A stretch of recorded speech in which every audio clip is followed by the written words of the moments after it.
because we have a lot of people working for companies all over the world.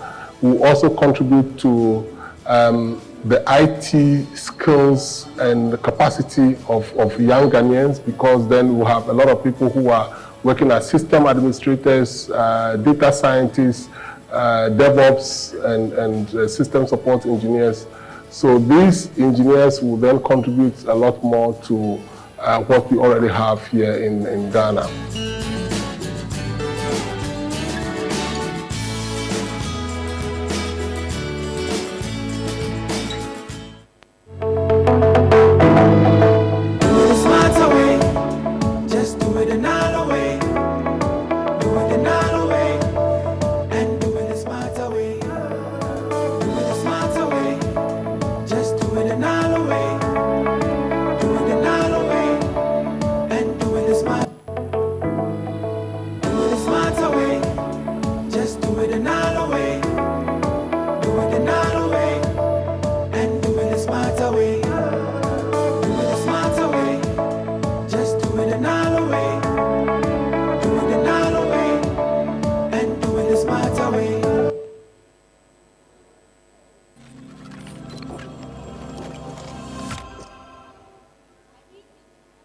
Hello, my name is Janet Akwa-Ahin, a recent graduated biomedical engineer from Kwame Nkrumah University of Science and Technology. I'm also a participant of the TDI. I'm telling you a bit about TDI. Okay, so TDI is the Tertiary Digital Innovation. And what motivated you to join the Tertiary Digital Innovation program? Okay, so back in school, we all worked on projects, our final year project, and I felt my project idea shouldn't stay on my lecture shelf. It should be worked upon because I felt it can solve a specific problem in Ghana. So I joined the Tertiary Digital Innovations. What benefits have you gained from participating in the TDI?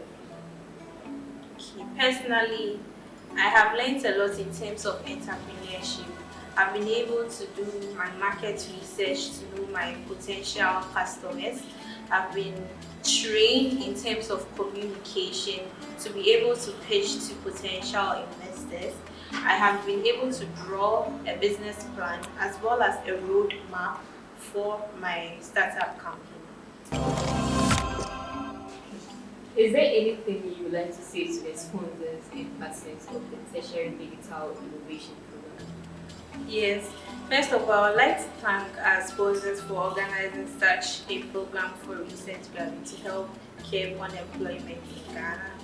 And I would also like to suggest that they partner with most local manufacturers in Ghana to help us build our products faster and bring it into the market faster. Thank you so much for your time, Janet, and thank you so much for putting more light in the Tertiary Digital Innovation. Thank you for having me. Bye.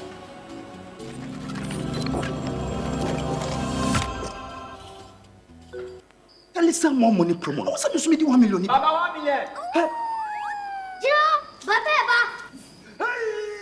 Nana, then a mayor menyesika bebre. No, champagne. Usumbe sanka pito nation. I don't tell me that they get how come for. What tell me? Fino, tell us some more money promo. Open your 1 million Ghana cedi. No.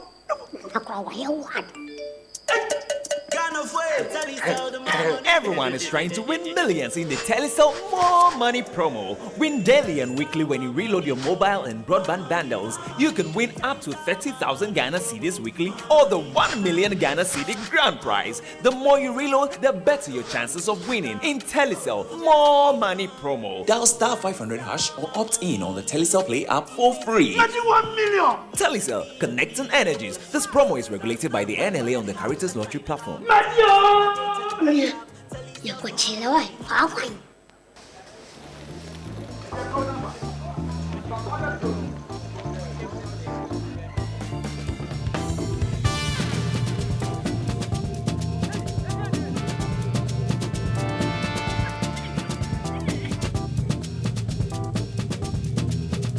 Transform your business ideas into success stories with Telecel Business.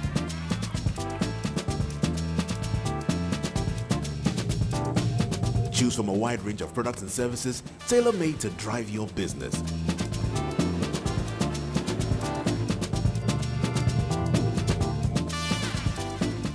Call 0302-233-4040 or email to business@telecel.com.gh to sign up today. Telecel Business, connecting opportunities, connecting goals, connecting businesses. Telecel, connecting energies.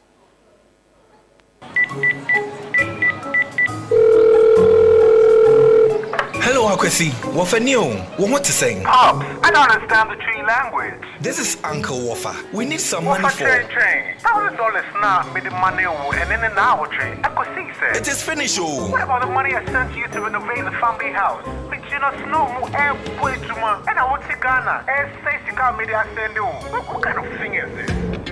Create a group on Chango with your family and friends. Keep track of all the funds you send to them and know exactly what the funds are used for. Chango is approved by Bank of Ghana. Call +233 270 066 614 or visit changoapp.com for more information. Hey, now, Akwesi, anyone else want to GBM no? Pops, modern problems require modern solutions. Chango, the smarter way to send money.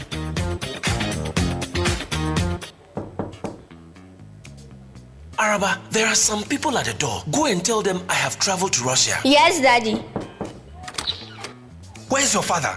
My father said I should tell you he has traveled to Russia. Your father has killed me. I sent him money from America to complete my house for me. Are all student association contributions? Even the money from the fundraiser for Kweku's surgery. Oh! He too? Don't be a victim. If you're contributing to a project, alumni dues, or any public campaign, Chango is your best choice. Chango keeps track of all donations and gives you the power to know exactly where the money goes. Chango is approved by Bank of Ghana. Call 0270 066 614 or visit changoapp.com for more information. Uncle, my father is hiding under the bed. Oh, Araba. Chango for your groupings and crowdfunding.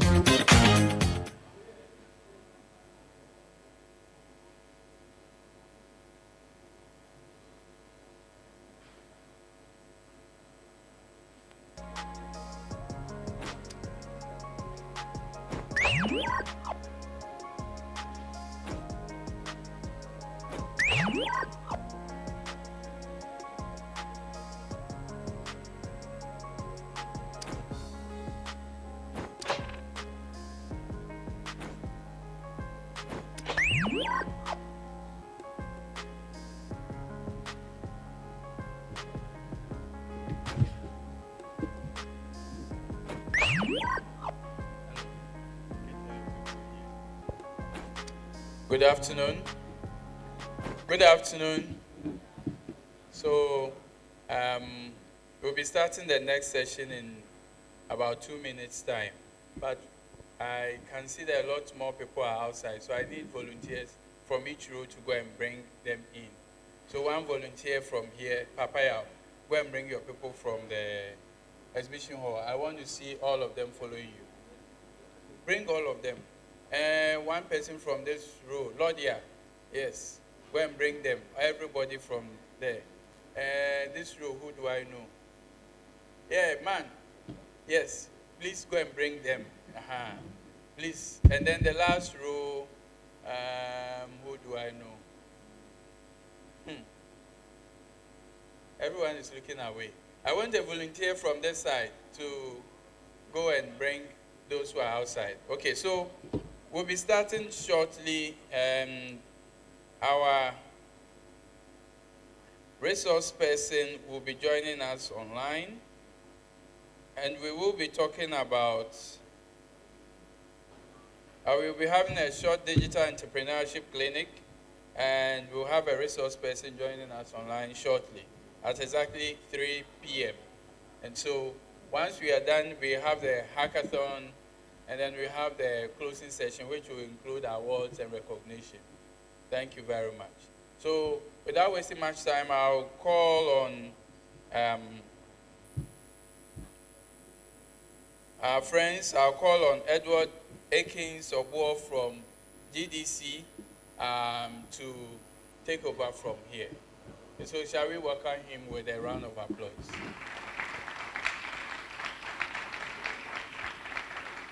Okay, so whilst I was speaking, we just had the head of the, this one if I don't take it, we just had the Dean of Quality Assurance just walking. He's also the Scientific Director for RAIL, which is Responsible AI. So they deal with responsible AI, whilst others who have been doing irresponsible things with AI, they keep them in business by checking them. All right, so he's here and he will give us a word shortly before we end. All right, so Obo, kindly take over. Once we are ready, in fact, we are ready, so we can start, we can join online, and then, good. Thank you very much, Prof. Good afternoon to everyone. I know sometimes after lunch, a lot of things set in, but we need to be very active. It's been a good 3 days so far, and I want to commend the organizers of this very important event. I believe that from day one to this point, you have been able to take something in, and that's why we're here. So I'm representing the Ghana Digital Centers Limited on this platform. I'm here with my Chief Executive Officer, Honorable Kwejoba Ajiman. And so I'll start off by telling you a bit about the Ghana Digital Centers Limited and what we do. So GDCL, as we are known, is an agency of the Ministry of Communications and Digitalization. It was established in 2017 to drive digital innovation and entrepreneurship in Ghana. What this means simply is that opportunities that abound in the digital innovation ecosystem, we're supposed to look out for those opportunities, strike the necessary partnerships, and then collaborate with the key stakeholders, for example, academia, to try and get students to also tap into these opportunities. So a lot of our work has to do with having collaboration with both global and local partners. So that's an important thing. Now, consistent with our mandate, we believe that digital entrepreneurship is a very important part of the digital ecosystem. Because over here, we don't just see students, we see entrepreneurs who really, after school or even during school, have entrepreneurial initiatives. So what we do is to try to help support what you want to do in the digital entrepreneurial space together with our partners. We have done a bit of it through a program called the Tertiary Digital Innovation Program. I'm sure you've been seeing the videos where we've taken students from here and incubated their projects, and today they have incorporated businesses that are running and recognized. So that's what we do. Thank you very much, Prof, for that clap. If you want to clap, please do it well.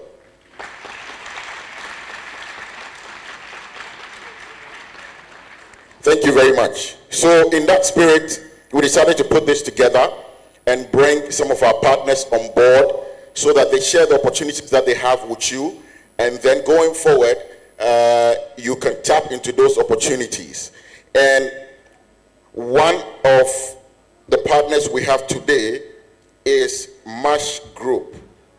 Now, MASH Group is an organization based in Sweden, which is into the digital innovation ecosystem. So they are into consulting, skills training, and also empowering digital entrepreneurs. So when we talk about digital entrepreneurs, we're not just talking about startups, we're talking about e-commerce businesses, we're talking about freelancers, we're talking about bloggers, we're talking about influencers, and the like. So anyone who wants to use a digital technology for an entrepreneurial or a business initiative, we deem you to be a digital entrepreneur.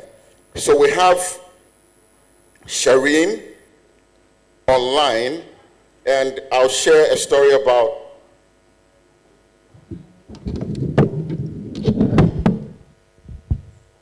Thank you very much. So I'll move on and introduce our resource person who is online. So we have Shireen Gausgaard.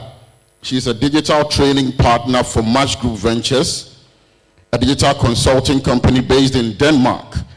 To date, she has launched both hard and soft skills in 10 African countries. Shireen and I met earlier this year when my boss, the CEO, delegated me to attend an event at Alisa Hotel. I think it was the IT for Development event. And as soon as we met, it struck a chord. And since then, we have come into some sort of partnership with Shireen and the Match Group. And they have exciting things for young people like you. And so we want her to share those exciting things with you and see how you can take advantage of them. So Shireen, if you can hear me. Hello, Shireen.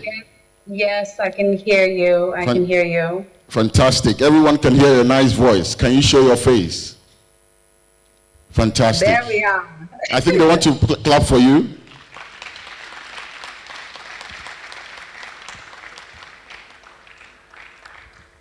So this will be quite an interactive session. I would leave the floor to Shireen to take over from here. Please listen to this presentation very well. Take over, Shireen. Okay. Hi, everyone. And oh my gosh, thank you, Edward, so much for that great introduction. It is such a privilege for me to be here today. I would like to start by thanking the University of Science and Technology for hosting this Technology Week, and to Ghana Digital Center Limited for not only supporting youth in their digital entrepreneurship journey, but also for presenting me with the opportunities to speak today. But most of all, I am thankful to each and every one of you for choosing to spend the next 30 minutes with me.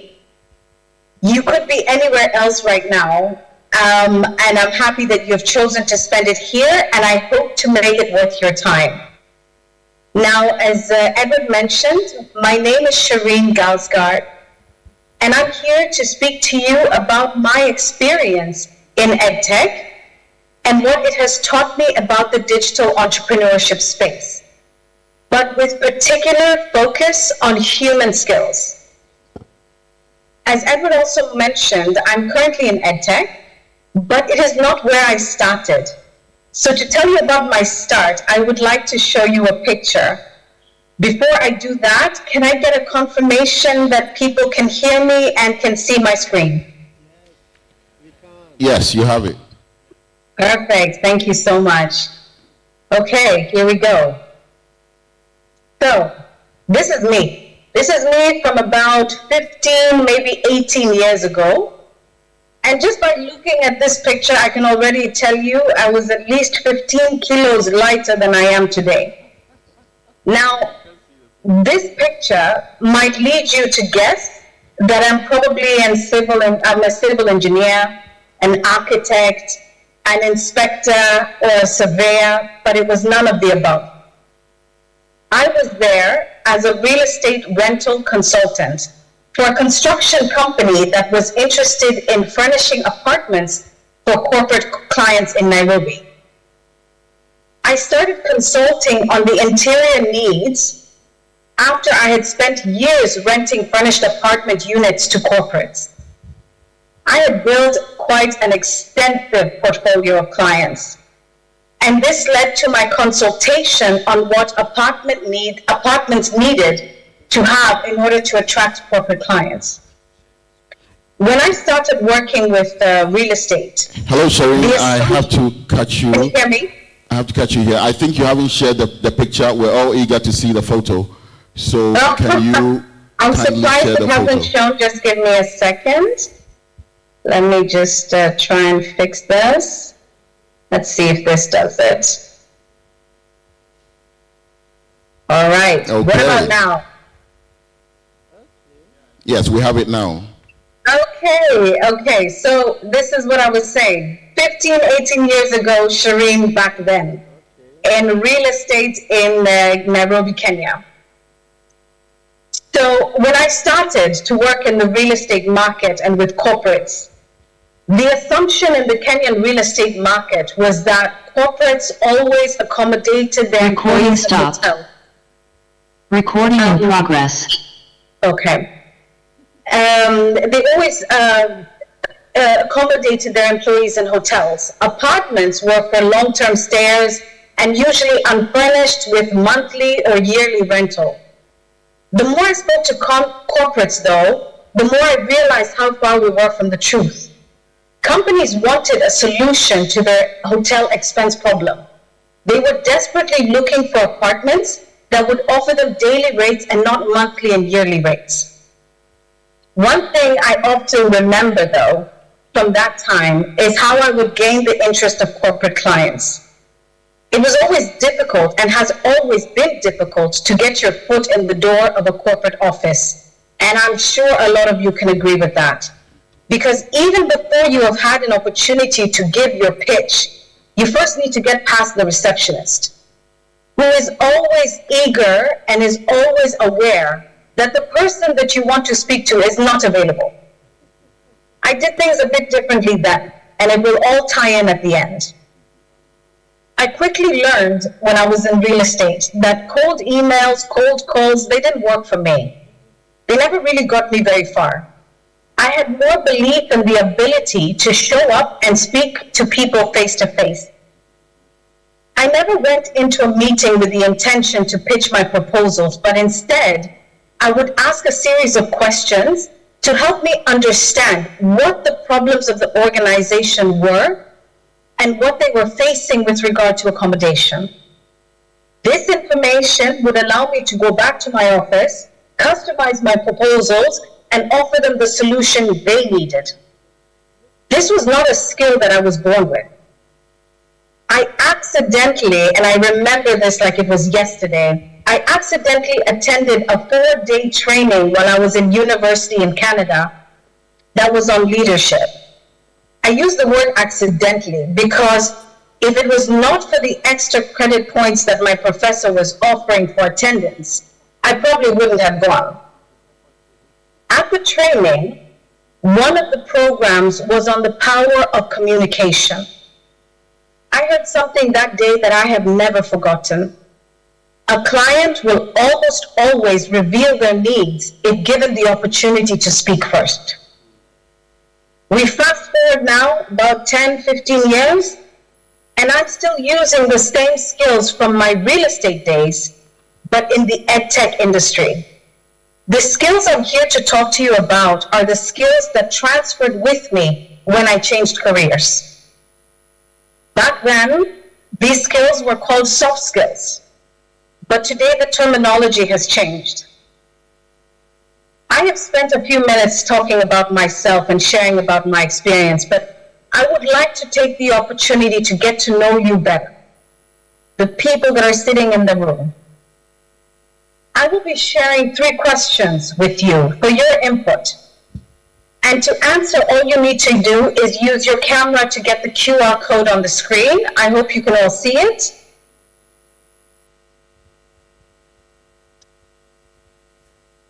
Shireen, we all have to do it. A lot of the youth that are sitting for the panel, I think, So are the students have more to do inclined it. to do it. But I think everyone in the room could do it. It will just add a lot more data, which is impressive. Okay, I'm going to start it now. and then we will begin. I'm seeing 3 participants, 2 participants. I can see that we're already answering the first question, which is, what is your current field of study at the university?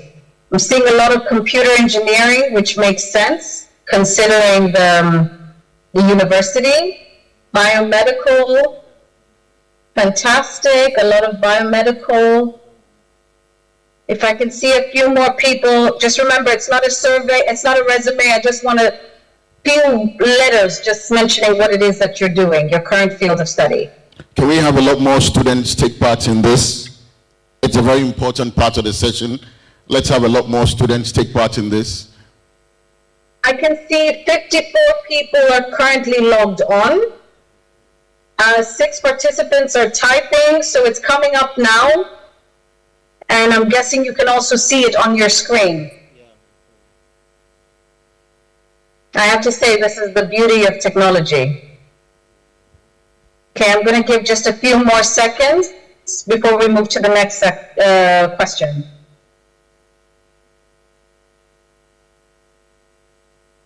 Oh, look at that, biomedical, photonics, computer engineering. Amazing, thank you guys for writing through this. Can we get to 100? I think we have 87 now. Okay. Yeah, we're at 92. We're almost there, guys. 100, and we'll have some good info.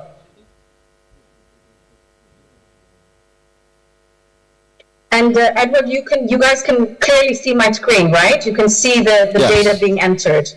Yes, we can. Awesome. Okay, we're at 97, 98. To be honest, I'm quite happy with the numbers that we have right now. Thank you so much for filling this out. Ecosystem, I like that.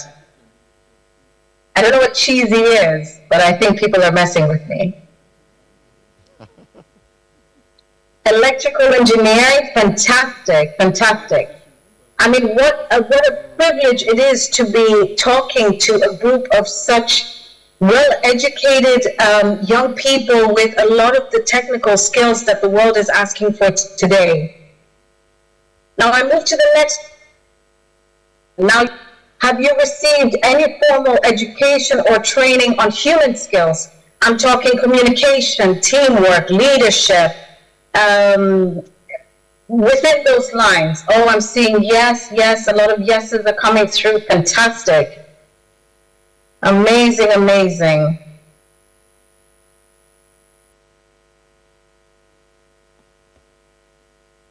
This is incredible, thank you everyone.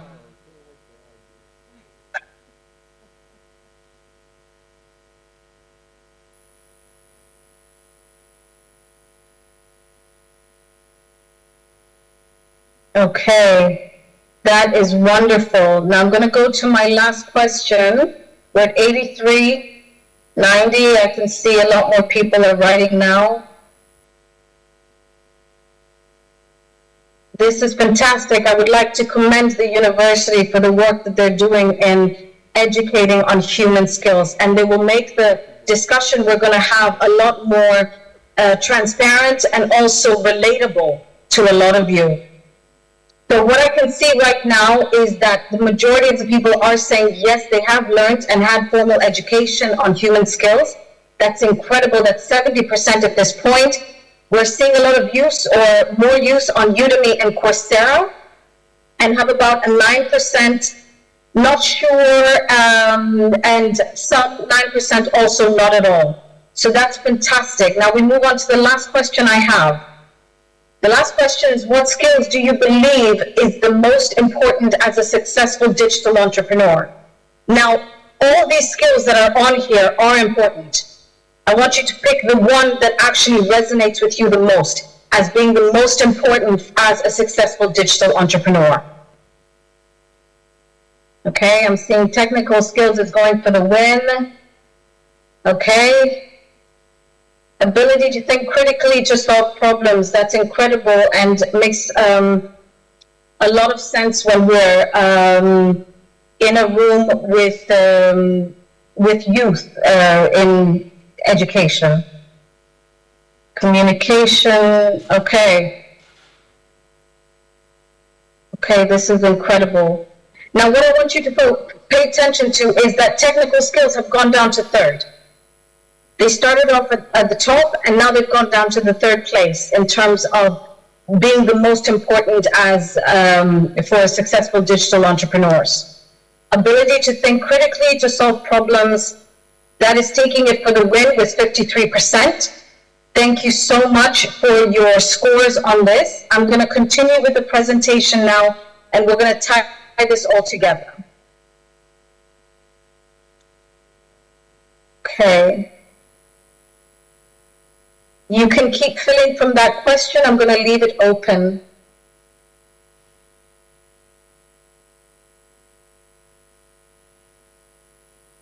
Okay, so thank you so much for the responses that we received. I really appreciate, and I look forward to also looking at them later. Please do remember that you have an opportunity to write your questions in the Q&A section on this same website that gives me real-time access to your questions about my presentation. I might not be able to answer all of them, but I will try to answer some of them at the end of the presentation. All right, let's move on. So this might not be new to a lot of you, and if it is, then I'm glad that you're here. We're talking hard skills and soft skills. That's what they used to be called a long time ago. Defining these skills as hard and soft makes them sound like they are polar opposites of each other, when they are highly complementary and very necessary in today's work world. A better way to say it would be that a great leader cannot excel with just one of these skill sets. You cannot have hard skills with no soft skills and expect to be great at what you do. Neither can you have soft skills in today's world and not have technical skills to excel in what you do. But the world sees that now. They see the relevance of these skills, and now they are referred to as core skills, life skills, or human skills. The best way to describe these skills was done by a man by the name of Simon Sinek. Now, Simon Sinek, for me, is revolutionary when it comes to this topic, and I'm sure a lot of you have maybe seen him on TikToks, on YouTube, he has a lot of podcasts, and he says hard skills are ideally the skills you need to perform a certain job. So these are job specific, they're quantifiable, and they're easily measured by wherever you work, whether you're an entrepreneur or you're working as an employee for an organization. Soft skills he now calls human skills. And these are the skills you need to be a better human being. Human skills are the skills that refer to an individual's social ability to relate and interact with other people. These skills are what make leaders, founders, employees to be exceptional. These skills, just like technical skills, and from the results I've seen from the survey, can be taught and are being taught in university level as well. So now we know they matter, right? The world has changed the words that we use to make them a lot more fundamental, core, life, human. Those are fundamental words. Simon Sinek, a professional in this area, is talking about soft skills at any chance that he gets. But we want to know, how much do they matter? It's not about whether they do, but how much. Last year, LinkedIn carried out a survey of a lot of executives, a lot of C-suite executives in global organizations. And over 70% of these executives said that soft skills, human skills, were more important to their organizations than highly technical AI skills. They went on to say that they believe that these skills will become increasingly more important by 2025. Well, why 2025? You know, we've been listening to a lot of talks on 2025, 2030, 2025, and this is because of the power of automated technology. which is rapidly changing the way we work. It's taking on a lot of the repetitive tasks in our industries, which makes sense if you think about it, because that is what they have been designed to do. We know that the use of technology has the potential to replace around 85 million jobs worldwide. But in turn, by 2030, we're expecting 97 million new roles will be created. So this is why they talk about 2025. These new positions that are being created now and will be created in the future will of course require technical skills. That is still a very important part of it. But they will be anchored around human skills, our individual ability to relate and interact with other people. I would like to share a story with you about the power of human skills. I'm going to introduce you to a man by the name of Daniel. Everyone, meet Daniel Omondi. Daniel Omondi and I met early last year at an agripreneur conference I attended in Nairobi. This is a conference for entrepreneurs whose main business is in agriculture or agriculture related. He was part of a panel on the failures and successes in agri-tech. My first thought, and I kid you not, was whether he was on the failure side or on the success side of this panel. He talked about being a recent graduate in computer science at the University of Nairobi. He had exceptional technical skills. I mean, he was proficient in software development. He was coding in multiple languages. In my head, I was sure he was on the success side. And then he spoke about his dream, that while he was in university, he dreamt about starting a tech company that would revolutionize agriculture in Africa by providing farmers with real-time data to enhance productivity and sustainability. I have to tell you, when he said that, used the word sustainability, productivity, revolutionize agriculture, the room was just impressed. And when he graduated, him and a few of his buddies came together to make this dream a reality, which they did.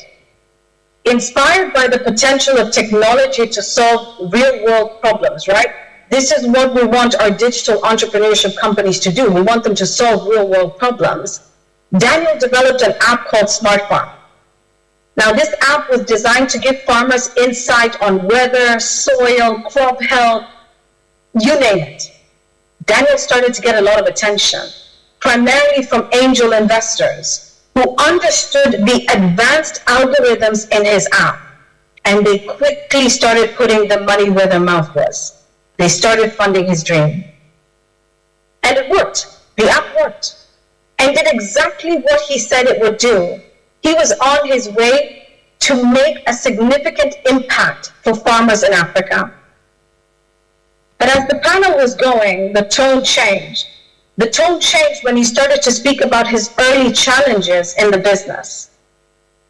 Now, I can't talk about everything he said, but I'm going to summarize for you what I heard were his challenges, because they did not equate to what he said in the panel, and I'll bring that up a little bit later.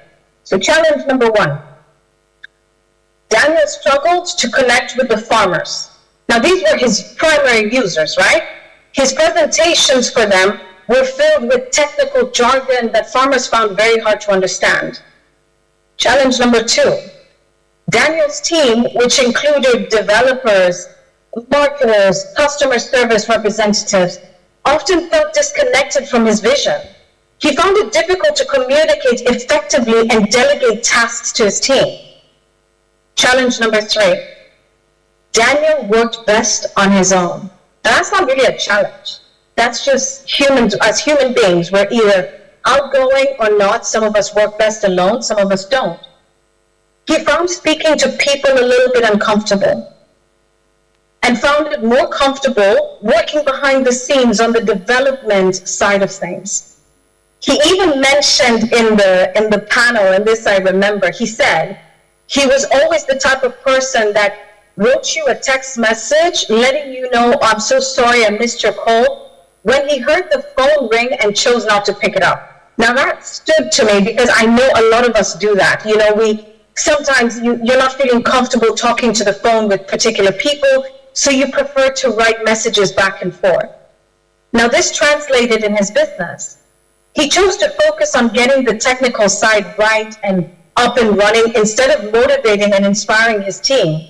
And as a result, his team morale was low.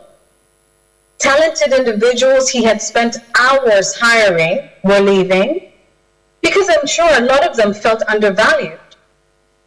Challenge number 4. Daniel did not place any emphasis on user feedback. He believed that the app itself, the technical capabilities of this app were sufficient to win the users over. Now, this kind of relates to me a little bit with the survey that we did, that technical skills did not take the number 1 or number 2 position. Now, I'll probably check later, maybe the numbers have changed, but from when I changed the screen, technical skills were number 3. So I understand that you understand that. What I learned when listening to the panel later on in the talk, Daniel was on the failure side of the panel, right? The business shut down with a lot of unpaid debt to his investors. After his panel, I approached him and I shared with him what I believed his early challenges were because they did not match what I heard him say. He mentioned how hard it is to keep employees these days. He talked about how farmers lacked the education to understand the technology. He talked about how the marketing team that he spent hours trying to find just spent so much money on the wrong social media platforms. Those could have been inherent problems, I agree, right? But none of them were about him, the founder, the leader, the president of the company.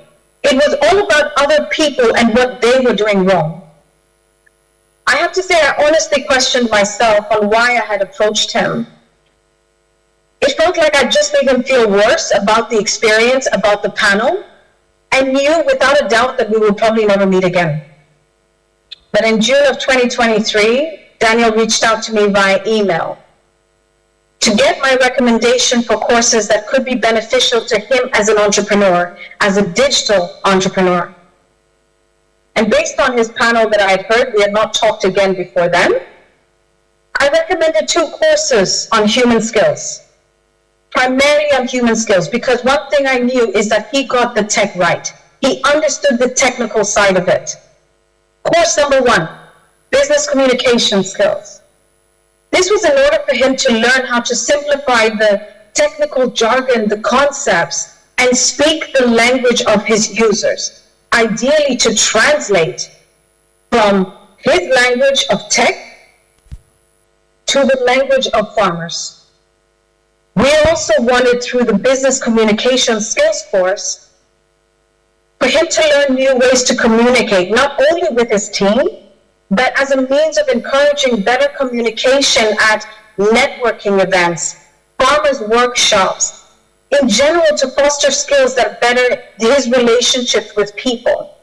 Now, I can do an entire session on networking skills, but the fundamental of networking skills, but today I'm just going to jump over that. The course number 2 that we recommended was customer service, customer support, and customer experience. And this was in order to teach him how to speak to customers. I remember him saying that even remembering to smile was something that he felt he had to learn. But primarily what we wanted him to take out of this course was how to actively seek feedback.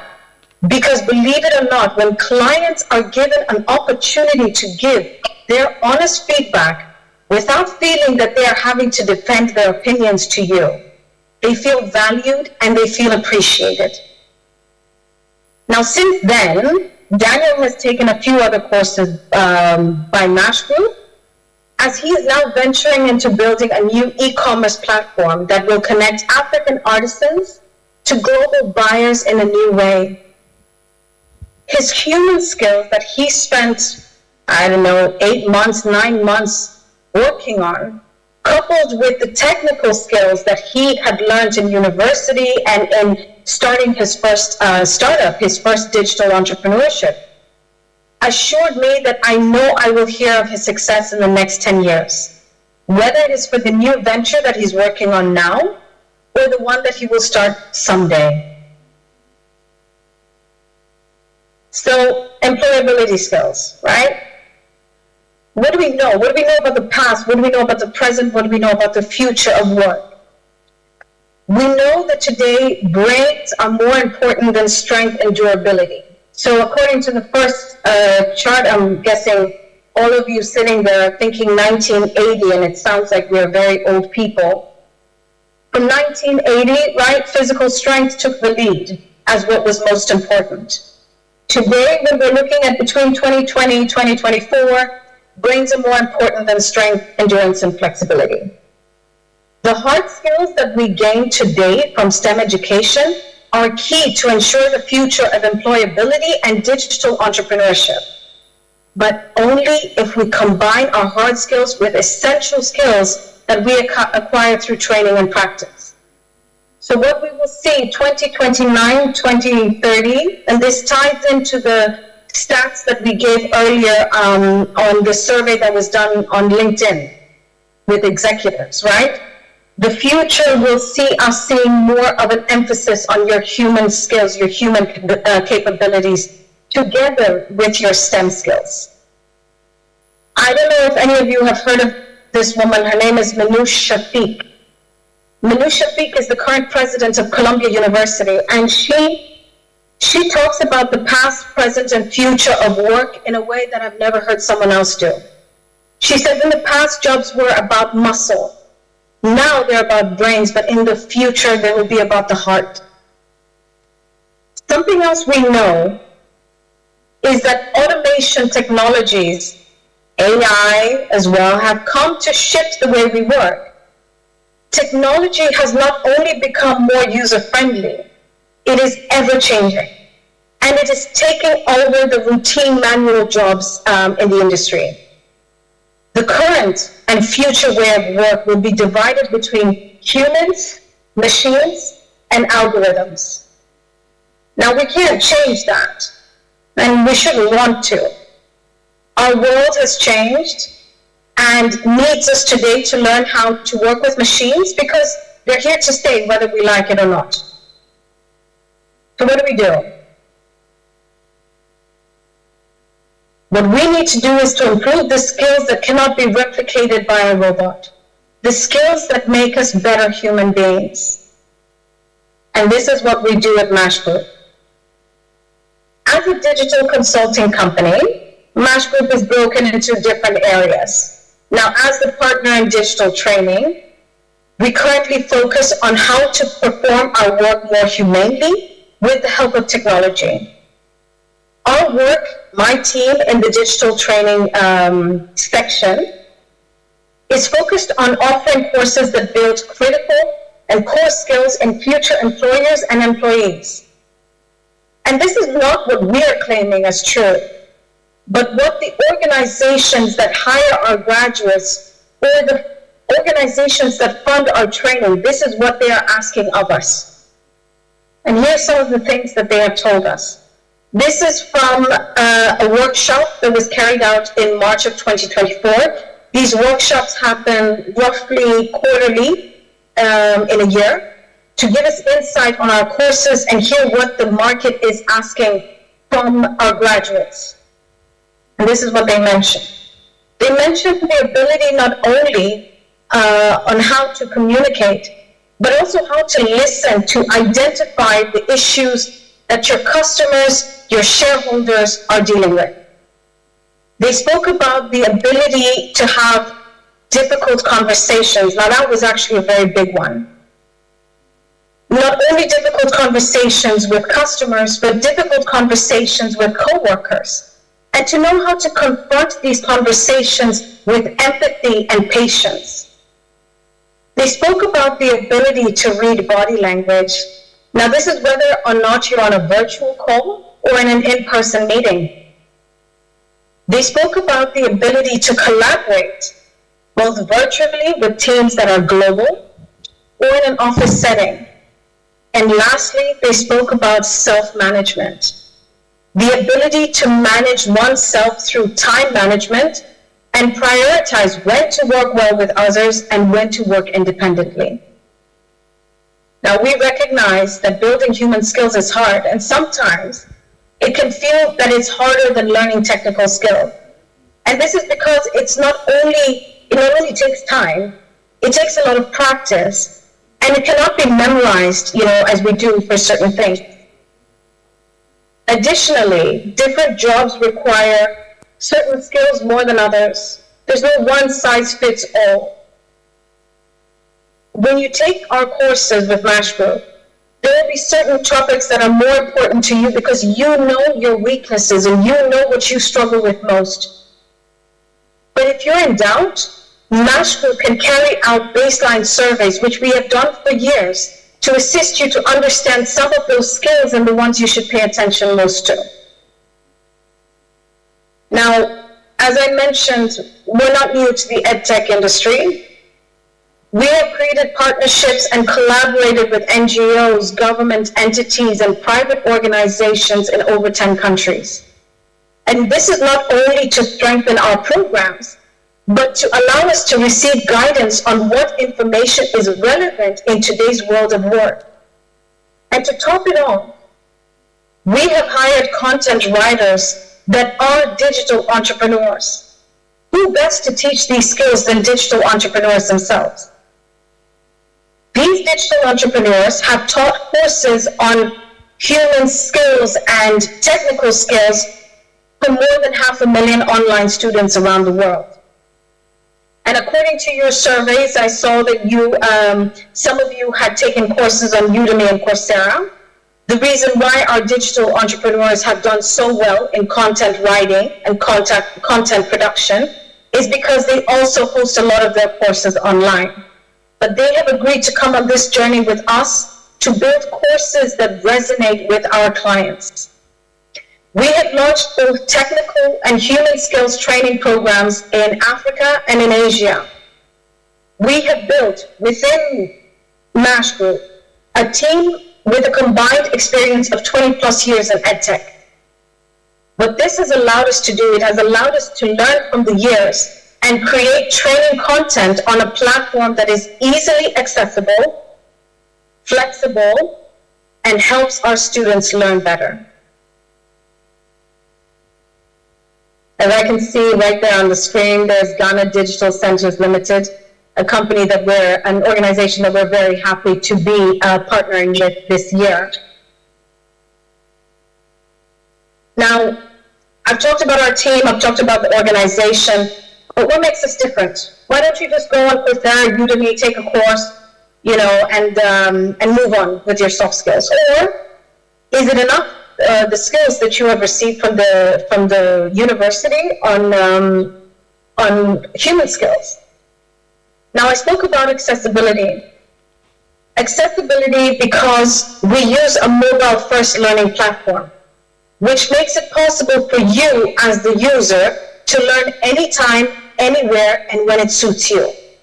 To add into that, we also have offline access for a lot of our training material. Flexible. I spoke about flexibility.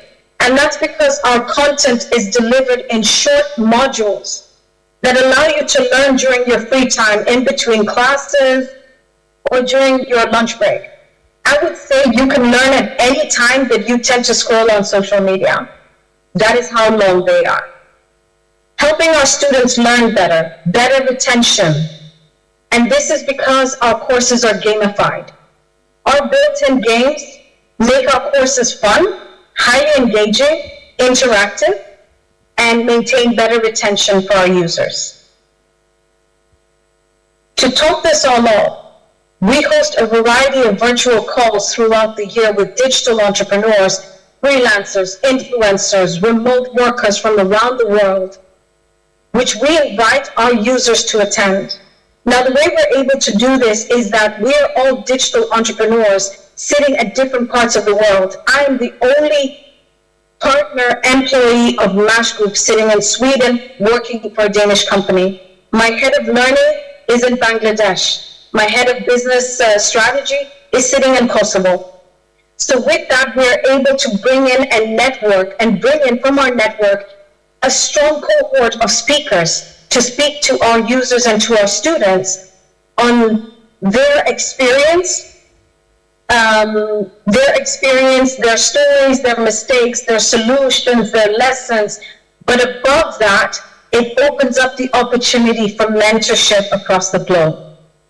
This is something that we value very much and has created a huge distinction between taking courses on Coursera, on Udemy, and being able to tie it with a program where you're hearing from people and hearing from their experiences.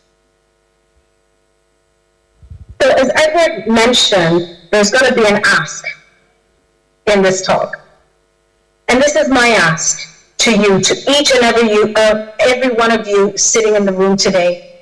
My ask is for you to be like Daniel, right? Not the Daniel before, but the Daniel who took the skills, who advanced his human skills with the same hard work and dedication that he gave to his technical skills training. And I believe because it makes a world of a difference later.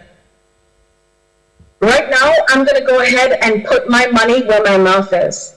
I've spent roughly 30 minutes, maybe a little bit more, my apologies, telling you what human skills are, why they matter, what is going to happen in the future. Now I would like to help you invest on yourself. I would like to pay for half of your course fee by offering you a 50% discount for our training programs. This is from $112 to $49. Now, if I was just to check what that equates in Ghanaian CD, let's see. That comes to approximately about 760, if I'm not wrong. And we can, right now, I would like to make it a flat 700 per student, per course that is enrolled in the month of August 2024. Invest in yourselves and you will thank yourselves later. That is something I know to be true for myself, and I know I can promise that. Now, it has been my absolute privilege to speak in this room with so many smart minds. I mean, the world is lucky to have you in their future. If you can remember one thing from my talk today, always focus on what you're doing, your job, leading your business in the most humane way possible, and you will build a business with influence. I have gone ahead actually before we finish, and I've created a WhatsApp group for all of you today. This WhatsApp group, and this is something I have to say, even when I spoke, when Edward and I met at the ICT for D conference, I did not offer this option when I spoke to a panel on digital training. This WhatsApp group connects you directly to me and my team. We will be sharing additional information about our courses on this chat, as well as sign-up procedures. And I also urge any university personnel that are here today, professors, feel free to link up with me on this chat if there's something or any questions you might have. So I would like to ask that you use the QR code on the screen to join the MASH group community now. I want to thank you all for your time today, and thank you for giving me an opportunity to speak to you.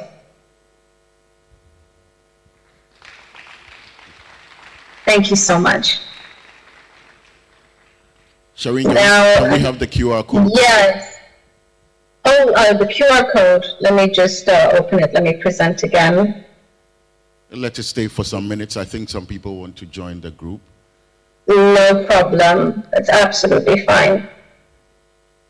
Are you available to take a number of questions? Yes, I mean, I am, but I can see I've gone a little bit overboard with my questionnaires and my info. So if it's possible, absolutely. Okay, let's see.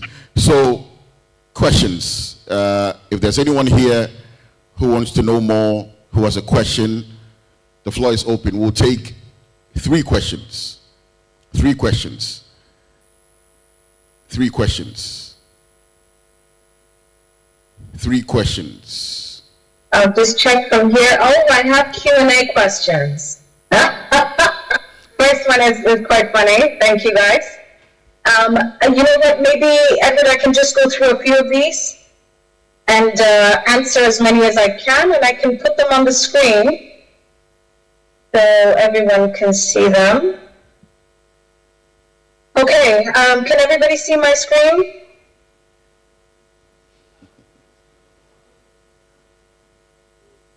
Edward, is it clear? Yes, your screen. Okay, perfect. Now, anonymous question number 1, how old am I? Oh, I have to tell you, we have to know each other a little bit better for me to answer that question. You will have to go online, start going through, doing your digital work, and you'll find the answer. It's on there somewhere. Question number 2, how to get started as a computer engineering student who wants to be in the machine learning field? Now, that's a fantastic question. I would say, first of all, I would want to know what experience you have, what education you have on machine learning. We do have courses on it with regard to our technical side. What I could do is I would recommend, please, if you could take this question and post it on the WhatsApp group, and I can get our head of learning or our team that deals with startups, AI, especially AI or tech startups, to answer this question in more detail for you. Now, number 3, are you satisfied with your level of achievement in your field? And what do you wish you could have done in ways to be better at what you do? Wow, that's pure reflection, let me be honest.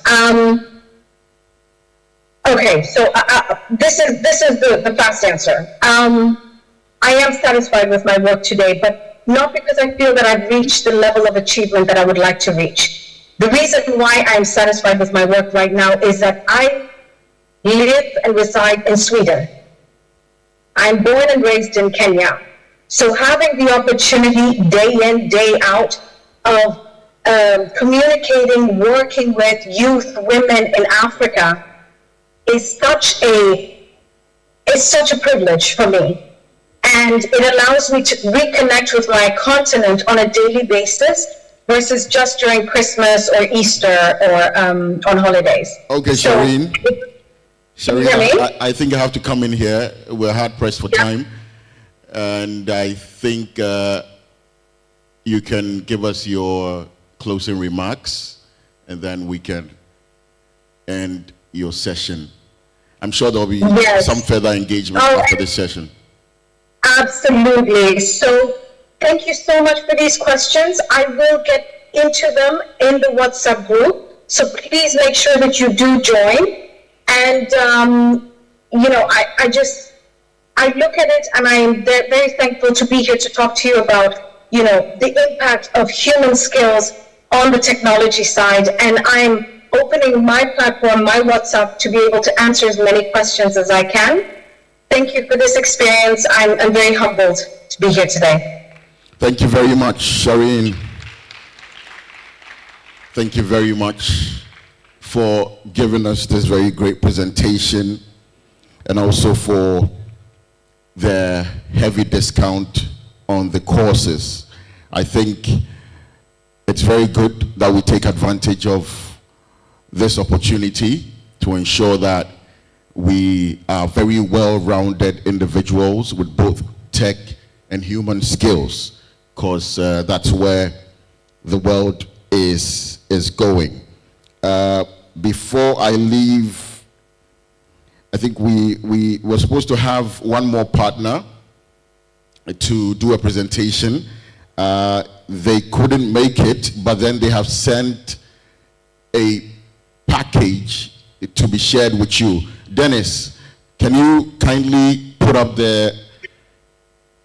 what I shared with you right here so the students can see? Those of us who are interested in taking a course in digital marketing, the Ghana Digital Centers Limited has a partnership with Aleph Holdings. Aleph Holdings is organizing the Digital Art Expert Program. And through our partnership, as you can see there, if you are interested in becoming a digital marketer,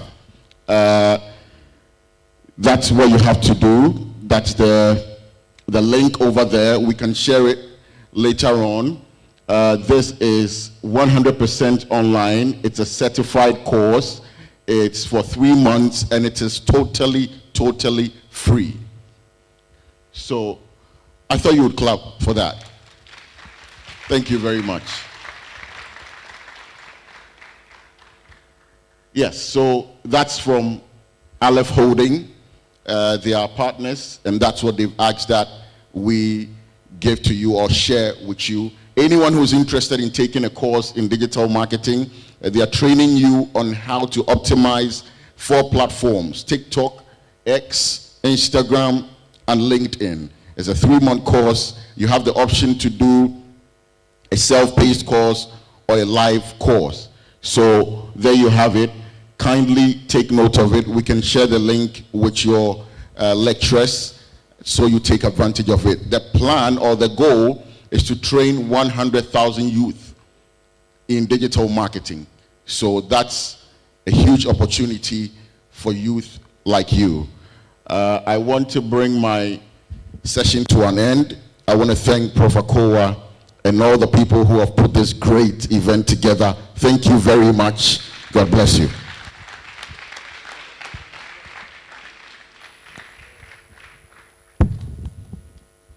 Thank you very much.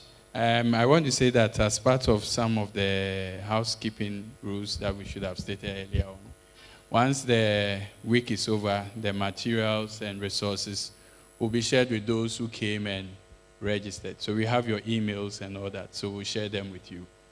Right, so those of your colleagues who didn't come, that's what they'll miss. So the video, as for the videos, they are online, but the resources like these will be pushed into your emails. Thank you. We have the Dean of Kwapo here, and he's also the scientific director of our responsible AI lab. He will give us a short word before we do the main hackathon pitch. So whilst he's giving us a word, we'd like the team and the hackathon team to get ready. Thank you.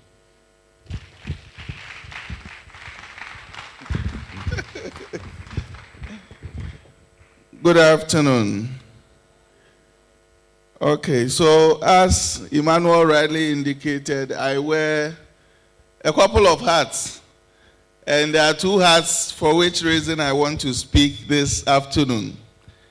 As the Dean for the Quality Assurance and Planning Office, we normally organize a number of polls, surveys, to find out the student experience as far as their stay in KNUST is concerned. And one of them is the exit survey, where we actually seek feedback from graduating students with reference to how their experience in KNUST has been to help us be able to improve upon the work that we do.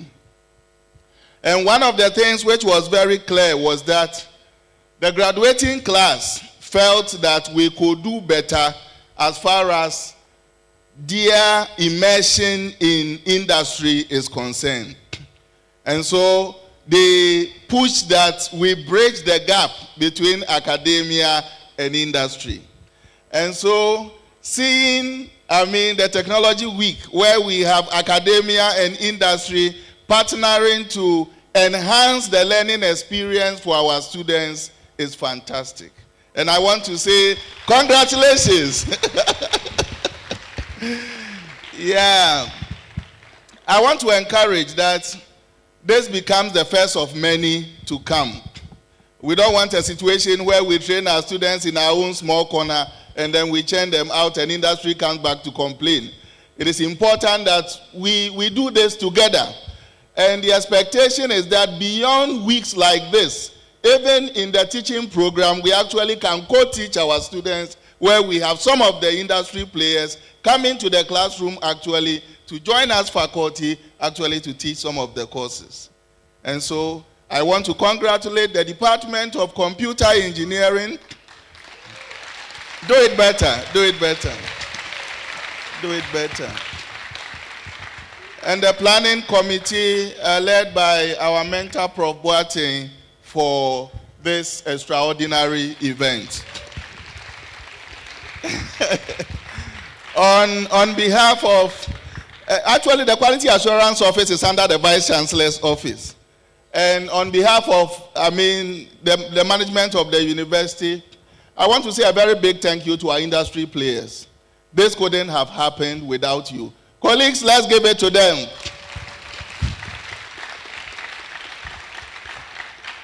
Now I wear my second hat as the scientific director of the Responsible Artificial Intelligence Lab. The reality is that the World Economic Forum has said that, AI is the future. And it's not just the future, it's the now as well. And statistics have shown that when it comes to creating of new jobs, 97 million jobs are ours for the taking as far as the AI space is concerned. 85 million jobs also will transition. And so primarily what it means is that if what you are doing is such that an AI can easily replicate it, then you have a problem on your hands. And it's important that we transition. But what I want to say is that the fact that the 97 million jobs are being created does not mean that if you have not scaled yourself, automatically you will grab the job. The opportunity exists, but it exists for those who painstakingly skill themselves to fill those vacancies.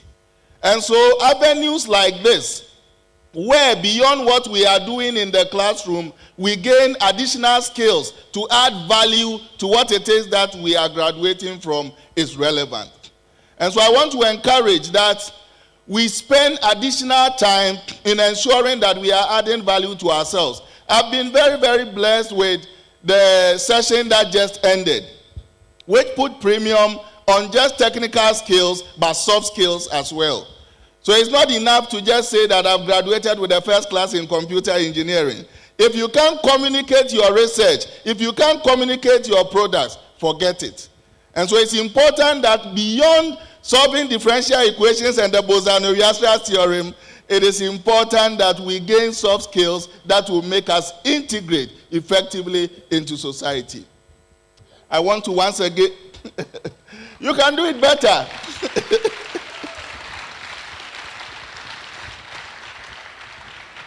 I want to end by saying that computer engineering has shown the way, and it is important that there are more of such across the entire university. Thank you.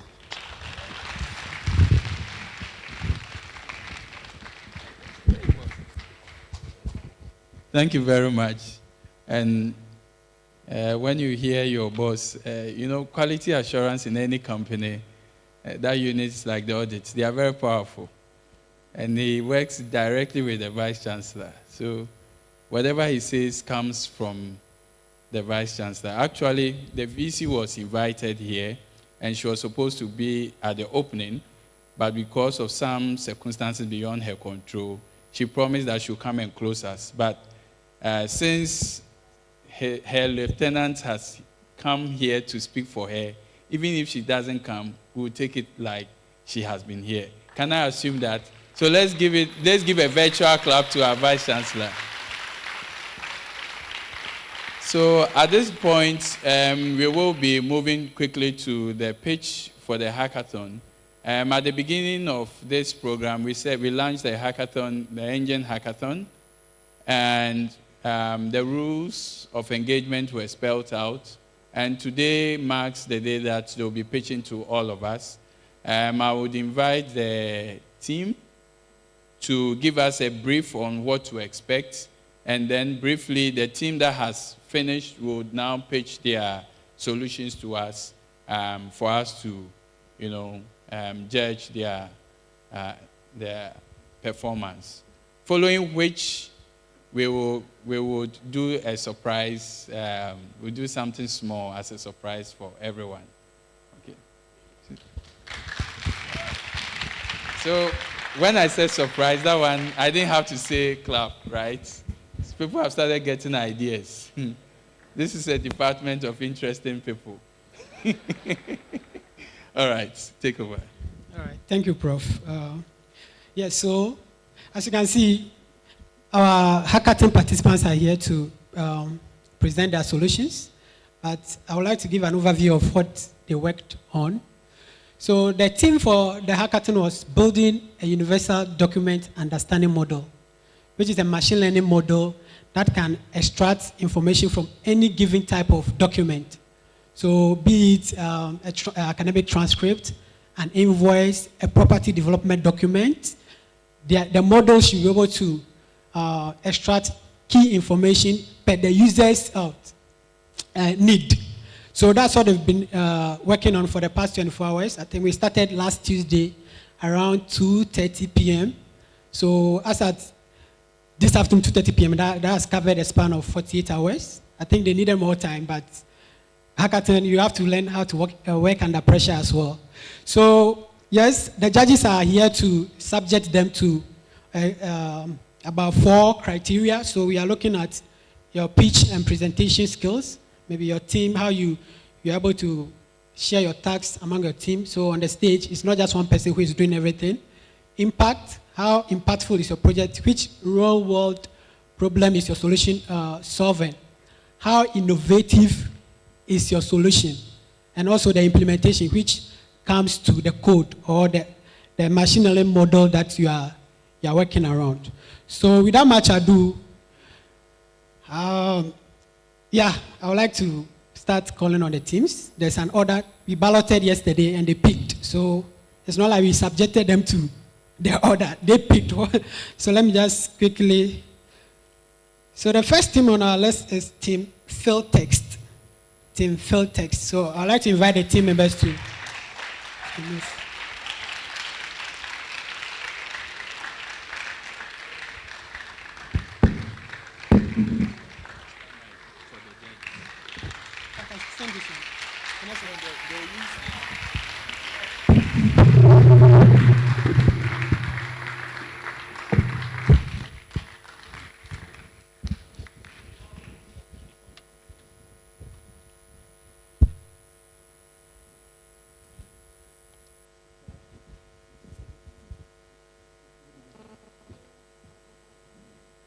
Hello?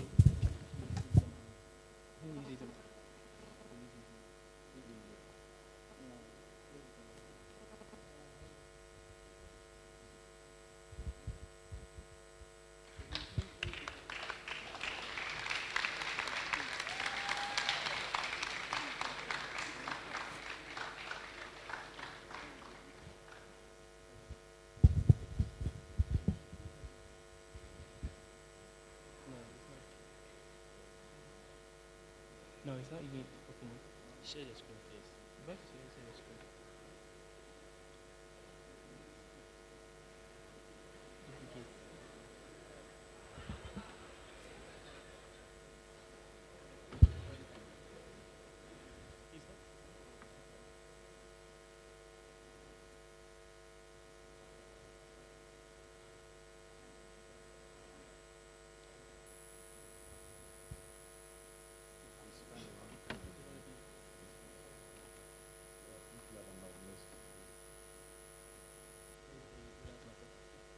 Do you have a port for this?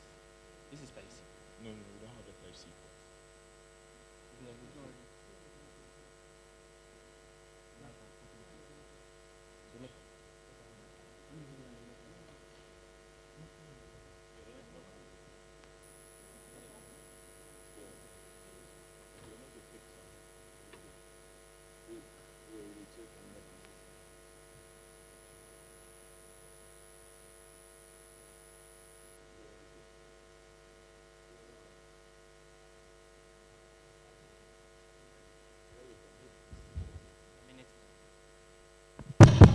I think you have a maximum of 10 minutes.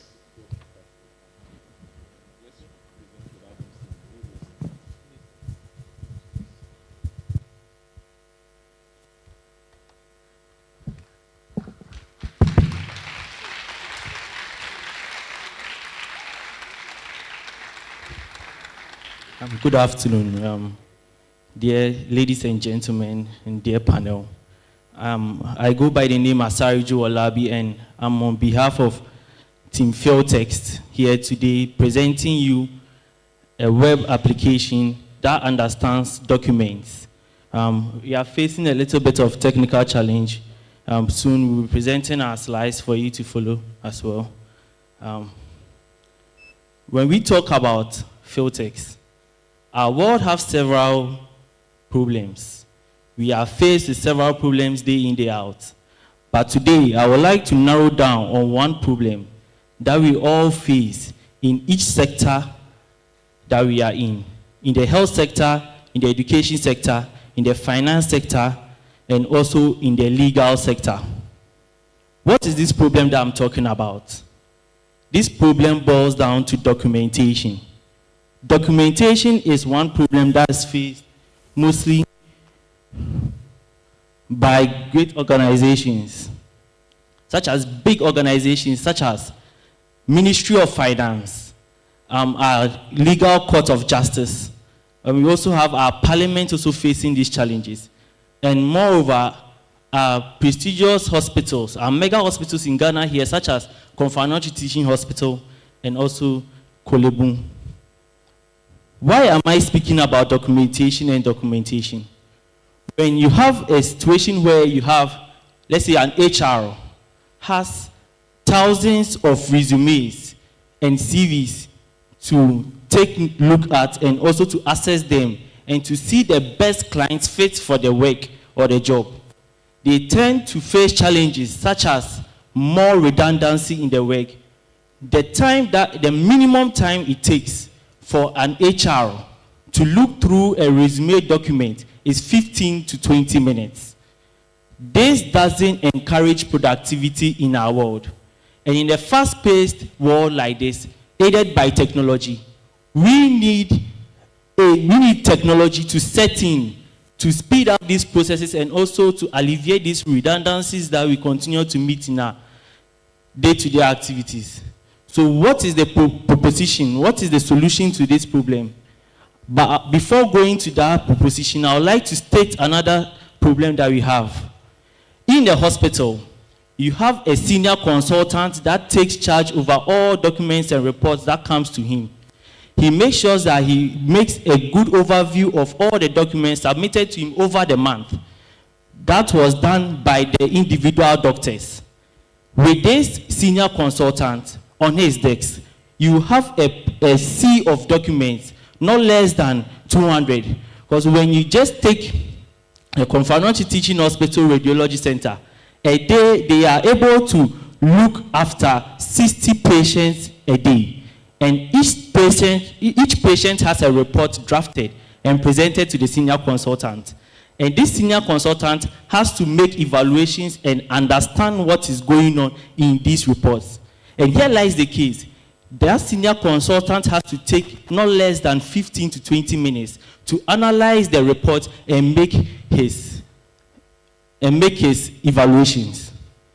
And these senior consultants are rare in our country. We can have a whole department having only one senior consultant. And time is a factor that makes them not able to produce more. So what then can we do to help this senior consultant? We set in with a document understanding model. What is this document understanding model? This document understanding model is able to extract key informations that are beneficial to the senior consultant, key informations that are beneficial to the HR, key to the information that's beneficial to the manager. This reduces the tax load on the manager. This increases productivity, and this also reduces error. This is why we need a technology to set in. I will hereby present to you FieldTEK. FieldTEK is a web app that understands documents, and these documents such as medical records, invoices. We have invoices, CV and resume, and also in a case where the user doesn't know the type of documents that he's dealing with, he can go for the option of other that categorizes all other documents and also try and simplify these documents. Thank you.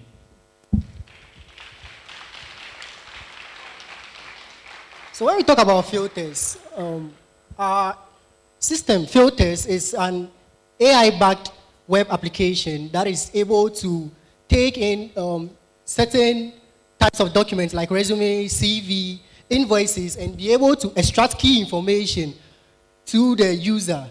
So, taking for instance, we have an HR who has received a lot of resumes and CVs as part of a job application. This HR, with the help of our system, this HR can upload the CVs into the system, and then this system extracts key information such as the skills, the educational background of the person, the contacts and emails, as well as the name of the person. And then using an advanced feature that we have added to our model is the model is able to, based on the information extracted from the CV or the resume, is able to classify the CV or the contents of the CV as under a particular category of work.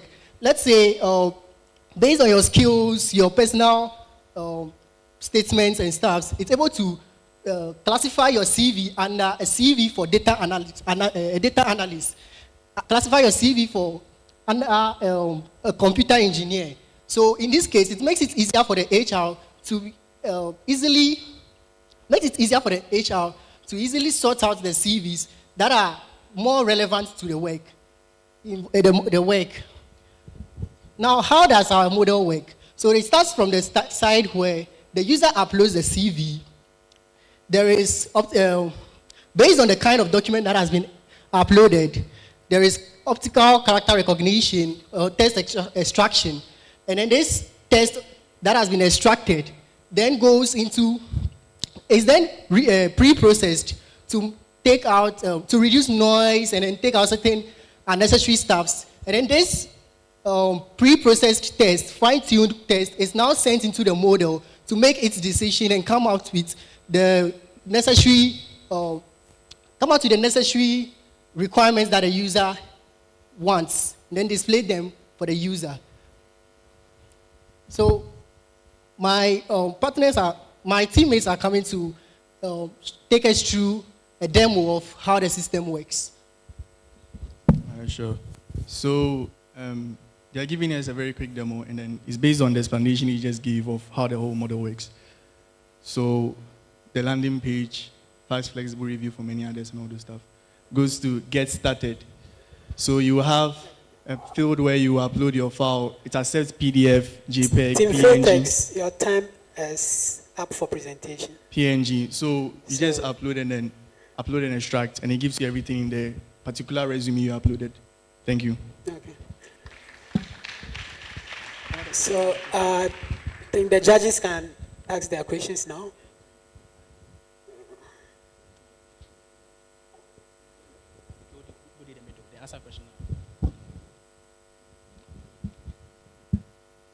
Yes, well done. I want to find out the document types you stated. Does your app support all of them? Oh, yes, it does. But due to the time constraint, we just did it for resume. But the backend is, we are now integrating the backend with the front end. Supports invoices, supports health, documents, and all those stuff. But we just displayed the resume sake for the audiences. So for now, does it support one document type or two or three? Which one? It actually supports 4, right? And then you can also upload different types of documents: PDF, Word documents, Excel, images. So even with the PDF we have here, re-uploading the resume in the form of a PDF, it can also be uploaded in the form of a picture, and then it can still extract all the information it has to extract from the resume. So the determination of a document type is made by your app or the user? By the user, sorry. It's in the app. You select what document you want to use, and then you extract it from that particular document. So the user decides that the document I'm loading is a Word document or PDF or... So in case of the file types, the Word, PDF images, it's inbuilt. The backend tackles that. So the document type I was talking about is whether it's resume, healthcare, whether it's educational, whether it's banking, law. But then for the actual document, maybe .x, .pdf, the system is able to So he detect that. didn't understand me, you understood. So can you show me in your back end how they make that determination?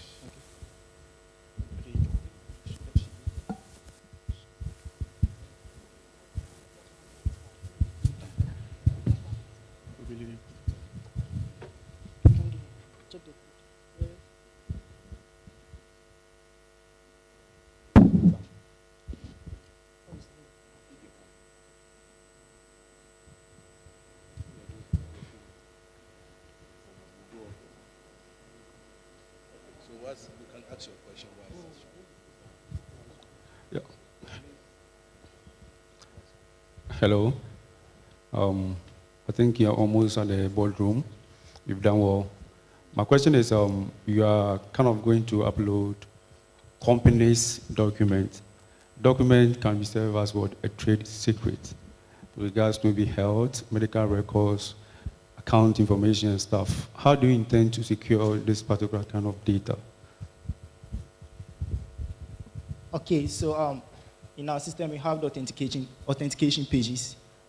Because of time constraint, we couldn't integrate that in the front end.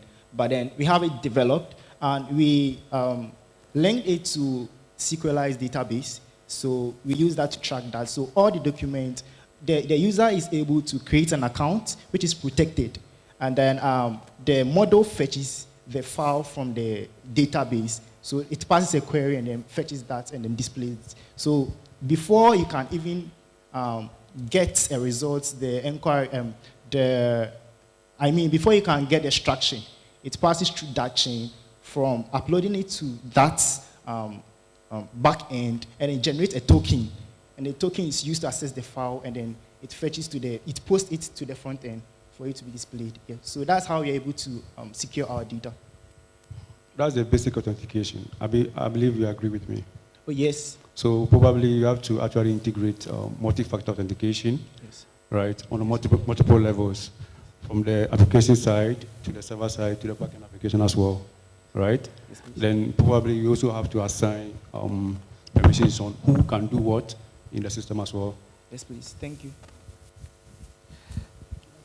Yeah. All right. So I'm interested in how the model was trained. What kind of model is it? How was it trained?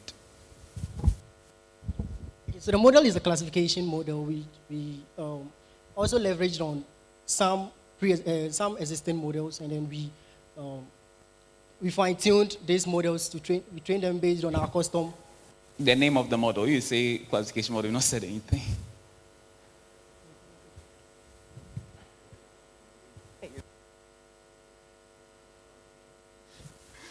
And the name of the field test. So the name of our model is field test. That's the name of our model. That's not an answer. Did you build the model, or, we are all having some doubts here. Yeah, we use NLP. NLP? Yes. Still not an answer. For that, because you kept on saying you built a model. Yes, we built a custom model. We built everything from scratch. Yes. This so. Yes, please. Like what and layers? We use Fast API to. Okay. To that too. Fast API. Yes. Fast API is for backend. Yes. So the model is actually, we use NLP to build that model, and then for the integration, use Fast API for the backend. Yes. Please, we had saying you use NLP to build a model. It's like saying I use computer engineering to design a chip. That's exactly how it sounds. So our model needed a data set to work with, and we needed a very secure data set and a very accurate data set. So we borrowed spacing, a spacey data set, and also modified it a little bit to skew towards our work, such as the resume, where it will just take the name, the date, the email, and also the address of the applicant. Yes.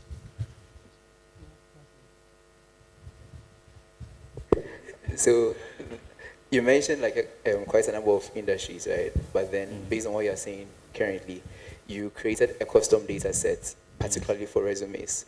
So it is safe to assume that your model would only work for resumes. No, please. We had other models. We had a special model for medical records. We also had a special model for the others. We also had a special model for the resume and CV. So you prepared custom data sets for three different models. And what was the accuracy for each of them? So we have one model for general documents. So when you upload any kind of document without having to specify whether it is a health-related document or something, it is able to extract, let's say, the names, the emails, and stuff from it. And for that one, based on the information it is extracting, we got an accuracy of 83% for that one. For our resume information extraction model, for that one, we were able to get accuracy of 73%.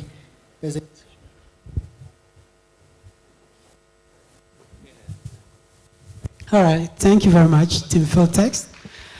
I would like to kind of go through some house rules for the next team. So you have a total of 10 minutes. That's for your presentation, your demo, and your questions.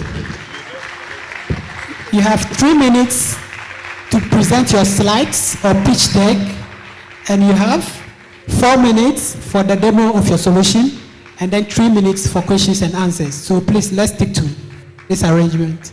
Thank you. So the next team, Team Optimus. Okay. Team Optimus.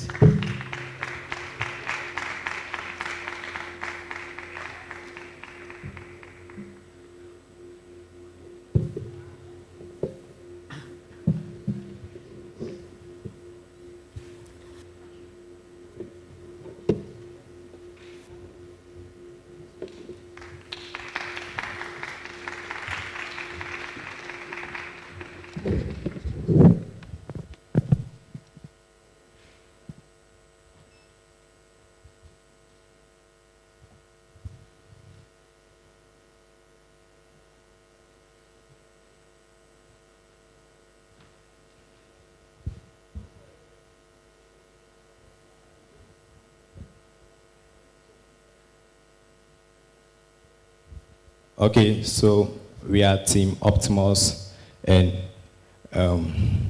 now I want to start by saying that most of us here are students, and we are all working with data one way or the other because we need to, learn on this our data we are feeding to ourselves. But you have many challenges with data because of the fact that when you need to maybe search for a definition, you are looking for something, you need to maybe scroll through a lot of PDF before you get your answer. Or for someone who works in the medical field, when he wants to extract information from maybe the papers of a patient, he or she has to go through a lot of documents before he can get that information. And this poses a problem. So for us, we are introducing UDocs. And UDocs is the name of the application we created. We created an application to support both the web and to support the mobile. And the application uses, for the backend, we use Python, we use OCR technologies and NLP, so that when the user enters into the application, what he does is that he uploads his document and he can ask questions concerning the document. So for example, if you are uploading maybe your receipt from whatever you've done, you can upload more than one document at a time. So when you upload those documents, you can ask the model maybe what's the total number of spending this week, and it's able to give you the answer. And ours is not generic to a particular. It's not specialized to a particular industry. We support any kind of document, any kind of question. So it's very simple to use. Also, because we want it to be, you can use it for anywhere. You don't need to go to the web, or always, you can just download the application on your phone and use it wherever you are. So this is the interface of the application. All right, so what makes ours unique from all the others applications on outside there is the fact that when you are using our application, you don't, like, it's not specialized to be whether PDF or docs or any other document. It is generic for all types of documents. You can upload an image, you can upload a document of any format, and then you can ask it questions. So when you ask it a question concerning whatever you uploaded, you can ask follow-up questions continuously. So it's not restricted. Yeah. So our target users are the professional, legal professionals, the lawyers, the judges, the researchers and the academicians like the students here, the financial people like the accountants and businesses. All right, so this is the way we decide to use this application, the business model. We have 3 different classifications given to. We have the individual, where you can just sign up and you use it, some basic features for free. And if you are a professional, maybe you are using it for work, then you subscribe and maybe you pay for a monthly. That's what we want to incorporate into it. And we can customize for an enterprise, right? So without much ado, I would like our team to show a short demo. Okay, so hello. Yeah, so to do a quick demonstration, we will proceed.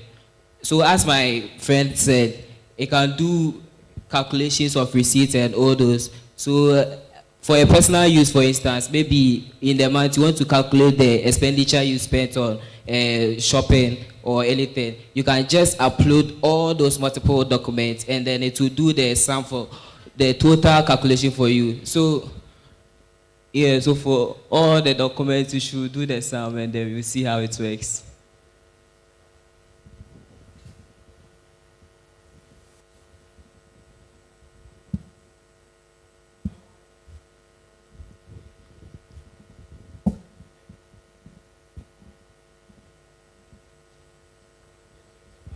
Yeah, so it's running and then we wait.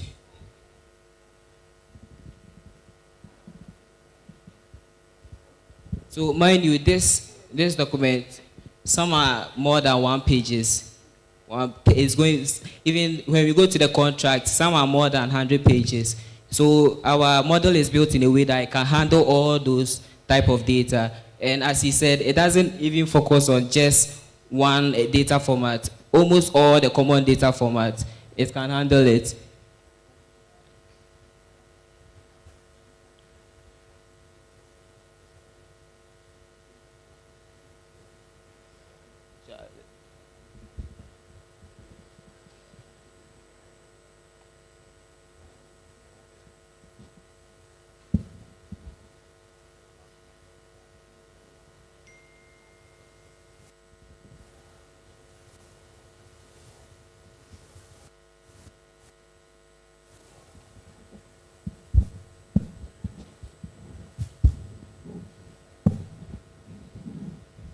Yeah, so as you can see, for all the 8 documents that he uploaded, it has brought all the sum.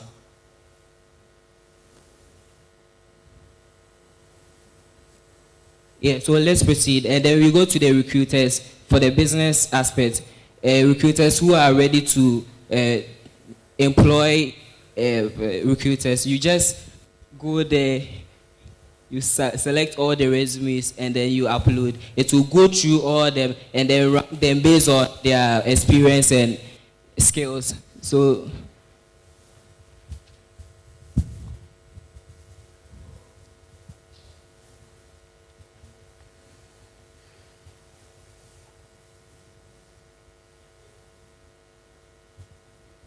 yeah, he's doing the selection and this only 1 page.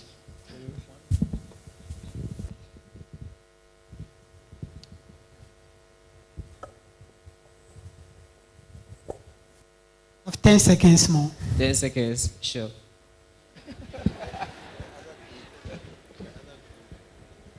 So if this runs successful and there's no problem, it will rank them based on their skills and their experiences. So it is very fast because of internet issues. That's why it was doing that. But so it's All right. Thank you very much. I think Thank I'll you. hand over the mic to the judges to ask their questions. Okay. I'm assuming you're using OpenAI. No, for our case we are using Llama 3.1 Llama for 3.1. Pardon? Is it self-hosted? No, it's not self-hosted. Grok. Yeah, Grok. Okay. And what's the processing time? So you uploaded like a lot of resumes. What's the processing time for all those resumes, and how many of them did you actually upload? For the processing time, Okay, so I did the uploading up there. Okay, so I uploaded it, and the processing time was like 10 seconds. Everything. For everything or for each? For everything. 10 seconds. Yes. Right. Thank you.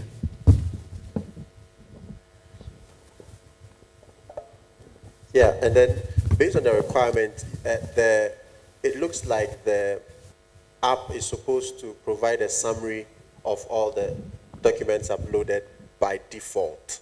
Before the extra functionality of querying, asking questions and all of that, I didn't see that. Does it do that?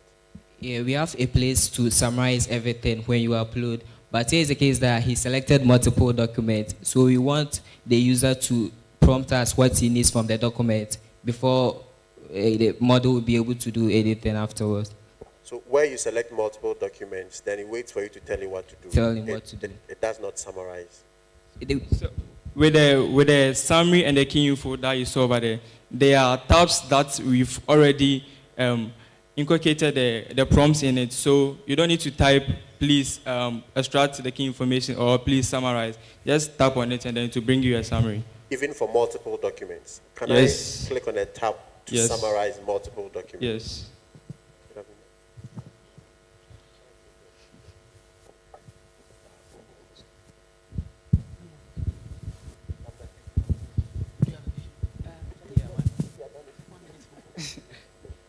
All right, so you're using an LLM, obviously. So what prompting techniques do you use and why? Okay, so the prompting technique I'm using is few shots prompting.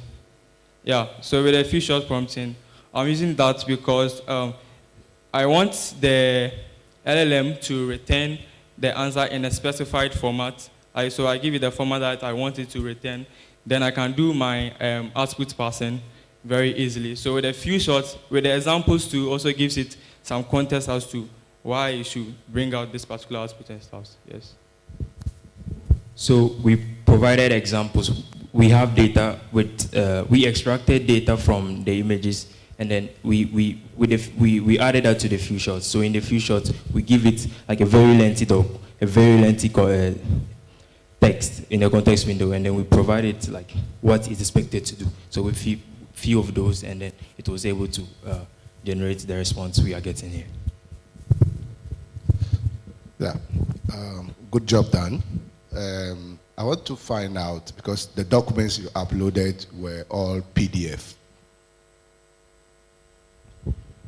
Yeah, it handles multiple file types in the backend. So when you send, when you upload a file, we look at the file, we split it and check for the extension. So based on the extension, then we link it to a converter that converts everything in it into text. So the converter like extracts the text from, it could be image. It just, we are using OCR. With images, we use OCR to extract all the text and then pass the text to the LLM to do the response for your questions that you ask it. So it handles multiple file types. Okay, thank you. And based on that, the receipt that he first uploaded, it was PNG. Okay. Okay. Team Uptimate, thank you very much. Okay, so the next team is DataNet. Team DataNet. 3 minutes for your slides or pitch deck, 4 minutes for your demo, and 3 minutes for questions and answers.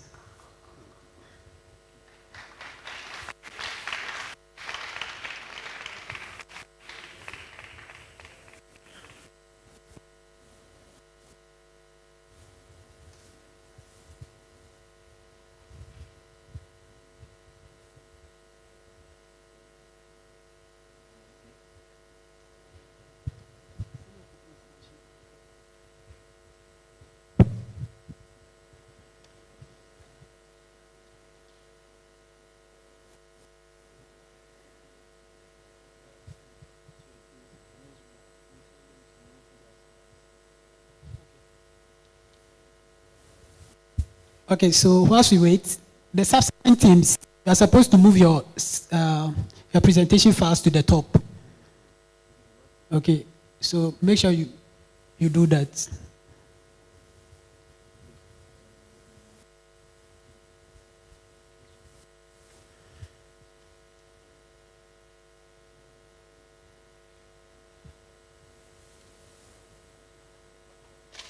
So your slides or pitch deck.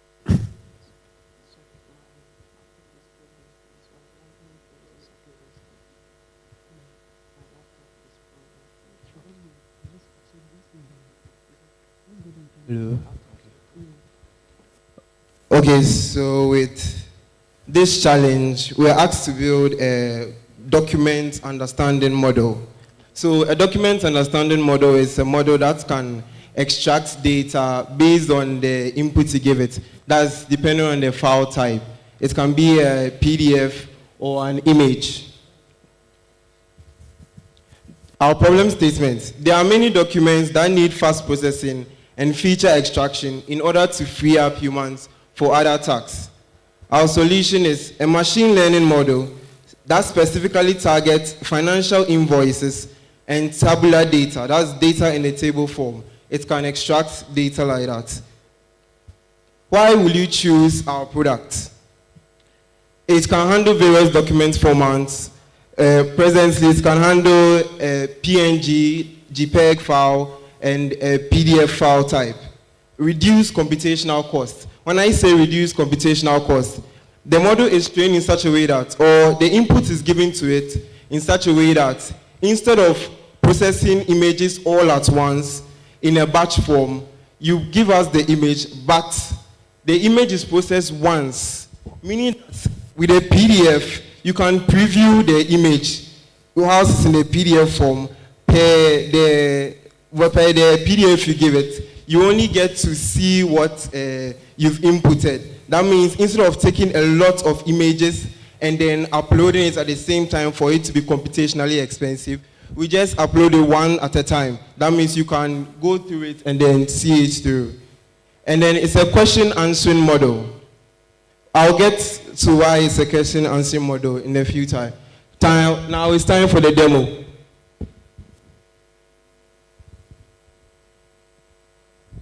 This is the demo built with the Hugging Face Gradio. That's our model. Our model was trained with the donut model set, which was fine-tuned on data sets. That was 1,200, 1,000 for training and 200 for test. That means it was fine-tuned by ourselves. Yes, the whole time we're just fine-tuning it, the whole 3 days. It can handle 2 types of format. That's the image and the PDF format. For now, he's putting in the image format.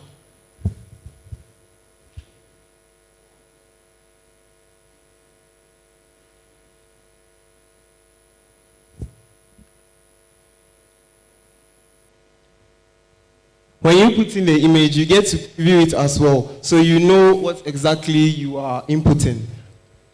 And like I said, it's not saved with us. It's just there. When you refresh, it goes away. That way we don't keep your data and we don't keep the computational cost high. Because it took a lot to train this. You have 1 minute more. Yeah.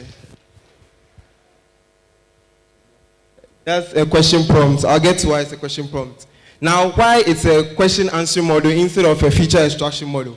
The thing was that lack of resources. We needed GPUs to actually train this, and it was taking a lot of time. It got to some point, it just kept on crashing.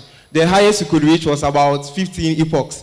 That's with the training data. So this was what we managed to produce, and then we took it like that. And then next was internet problems. Because of internet problems, you couldn't fully do it, but this was what we were able to produce, a question answering model. And then a finite data set, that's 1,200, which was 1,000 images and 200 tests, all image files, but can also handle PDF files. And that's it. When you ask what is the grand total, it gives us the grand total. What is the grand total in the model? The answer is the 17,000. When you scroll up, you see the grand total over there. It's 17,000. It means it can read that. The question and answer was just joined together, but that was the question and that's the answer. So So this is the demo. If you had more time, you will see the PDF to which works. It just separates the images in batches instead of giving it all at once.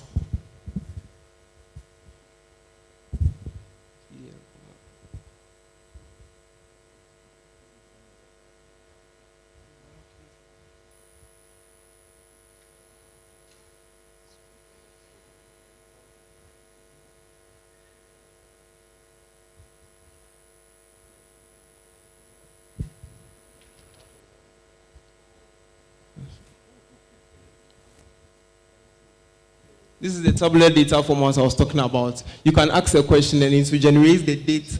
It will actually give you an answer, the date which you are asking that question for.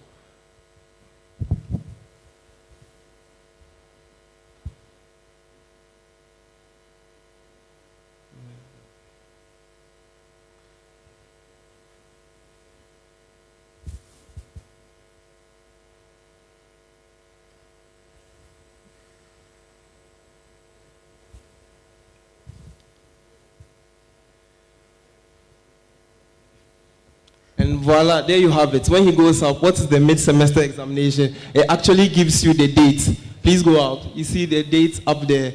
Mid-semester examinations, June 24th, 2024. And that is what the model does. Thank you very much. Thank you. Thank you. I think we're within time, so yeah, you've done well. So I'll hand over the mic to the judges to ask the questions. Yeah, thank you. So I want to find out, did you try a sample CV for your model? So can you load the CV and for tell us and ask a question about the CV? Okay. We see.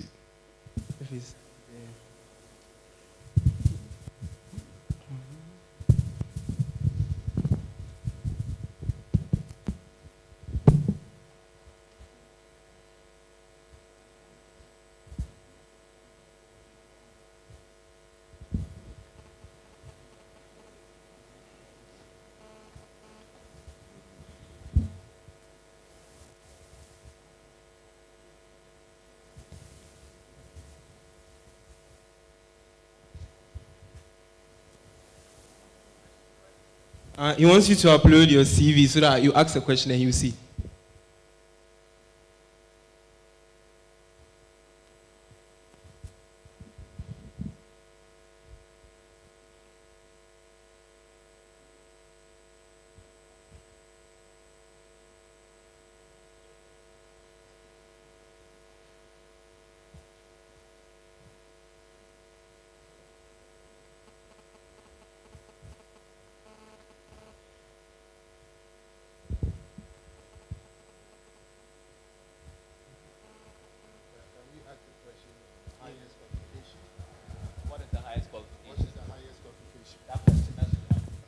He wants you to ask, what is the highest qualification?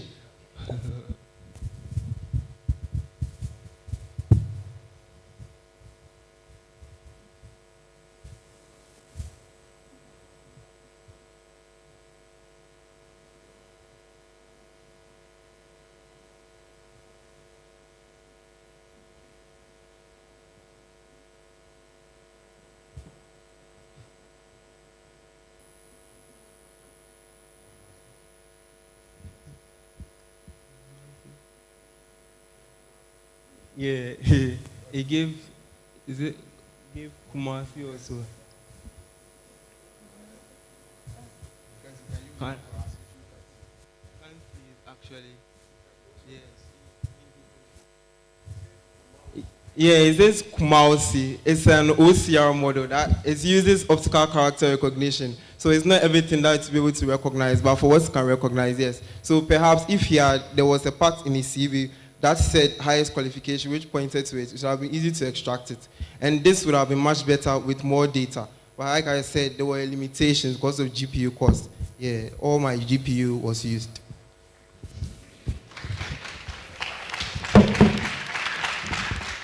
Okay.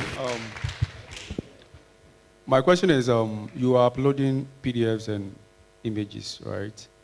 How do you ensure that no one uploads a virus? yes, PDF can be in the form of virus. How do you protect yourself? Okay, that's a good question. Because you said, how do I know whether someone uploads a virus or not? In this, I will not know. But then, if it's corrupted, it will not show.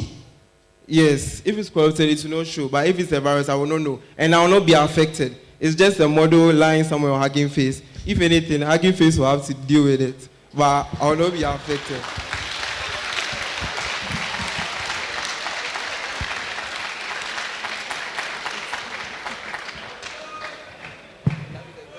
All right, so the resume you just used, was it a PDF or an image?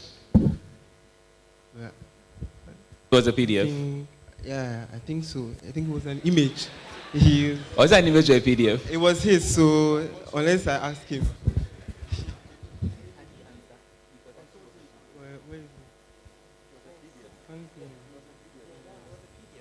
Yeah, it was a PDF. Then why are you using OCR? Yeah, OCR. The thing is that it's a PDF and it goes through, so it takes it in image format. That's what I was saying. So it's to capture it like in image format. So it will take the PDF, open it, then takes each page as an image. Yeah. Why don't you just extract the text? You can open it as and go through all the pages. Why will you just extract the text? Instead of, because if it has to take pictures of the pages of the PDF, perform OCR, that means you can open the PDF. So why doesn't it just extract the text out of the PDF instead of, because there are tools for that, PDF reading tools for that. Yeah, this model is not suited for extracting the words out of the PDF. Which model? This one. I use the donuts model for question and answering. Yes, it takes in text. It takes in a question and it produces the answers. The answers are put in the word boxes form, so it knows where to find using OCR. So it's not actually taking what is in a PDF format.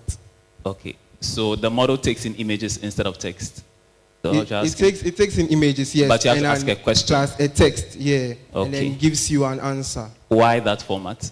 Why that format? Yes. Yeah, because you wanted a universal document understanding model. We couldn't do the first part since it was very computationally expensive. So we had to come up with a way of configuring it. And then we chose a document answering model for you. So when you ask a question, it gives you an answer. Yes. So you get half of it. Yeah. I understand that part, that question answering or document answering model. But the document answering model could have been a model that takes in text or text and returns a text instead of taking text, image, and returning text. Or I'm seeing something wrong here? That will not be fun. Why? Because you just said you're burning through your GPUs. If we take in text, I give you text. It's like it's going to read and just bringing it back. Yeah. It's not be nice. A multimodal model. Yeah. A multimodal model will burn more than an actual model.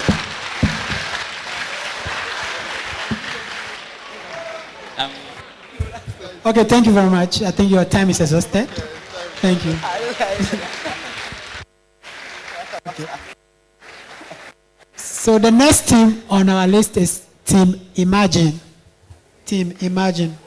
3 minutes for slides and pitch deck, 4 minutes for demo, and 3 minutes for questions and answers.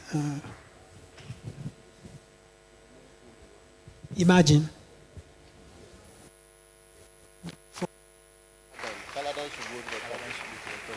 Yeah. So Team Caladon, make sure your presentation files are the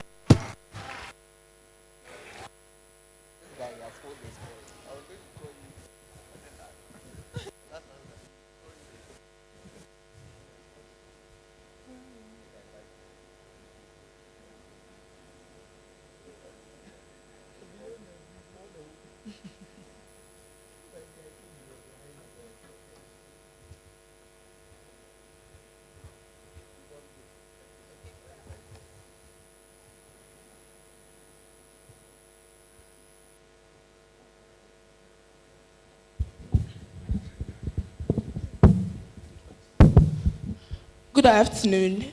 Good afternoon, fellow Twickies, ladies and gentlemen. My name is Ya.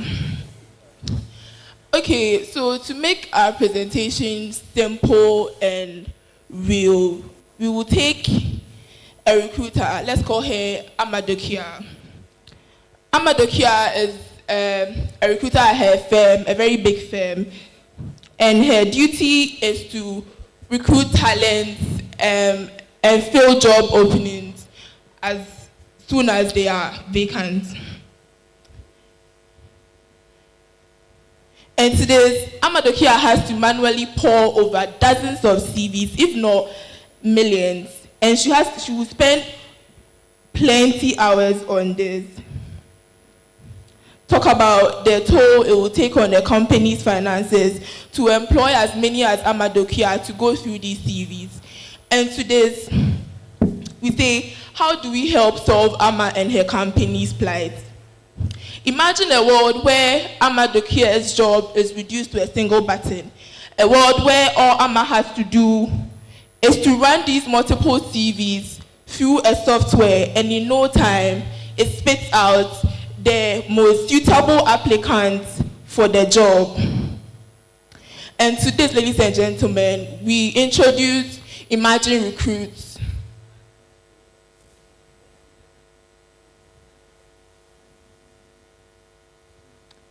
And with Imagine Recruits, all the job recruiter has to do is to post the requirements for the job, talk about the location, the salary, and all the necessary information about the job. And what the applicants, the candidates for the job has to do is to just submit their CVs on our software. Our software then extracts necessary data from the applicant's CV, analyzes it, and compares it with the aforementioned requirements. The requirements being maybe their educational background, their skills, and like the overall fit for the job we are talking about. And after this, our software then spits out, as I said, or scores, let me put it this way. Our software scores the applicants, then ranks them from the top scorer to the least. And with this, Ama's job is made very easy. All she has to do is pick probably the top scorer, then move from there to probably an interview or whatever the company's hiring process is. Thank you very much.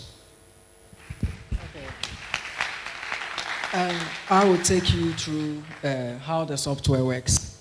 So we're looking at the problem students face, especially we about to graduate.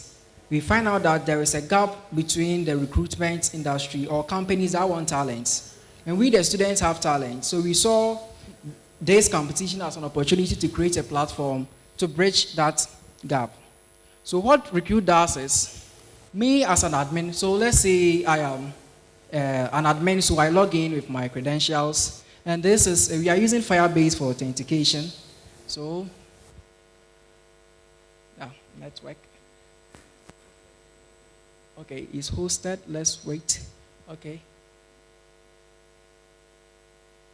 Yeah, so as a recruiter, I log in.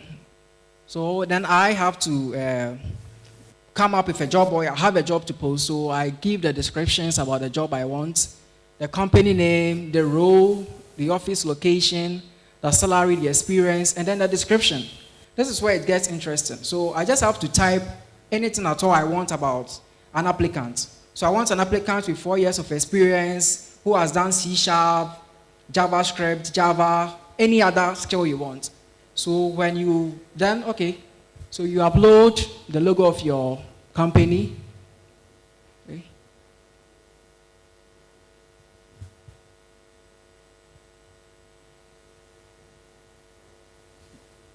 Okay, work hard description.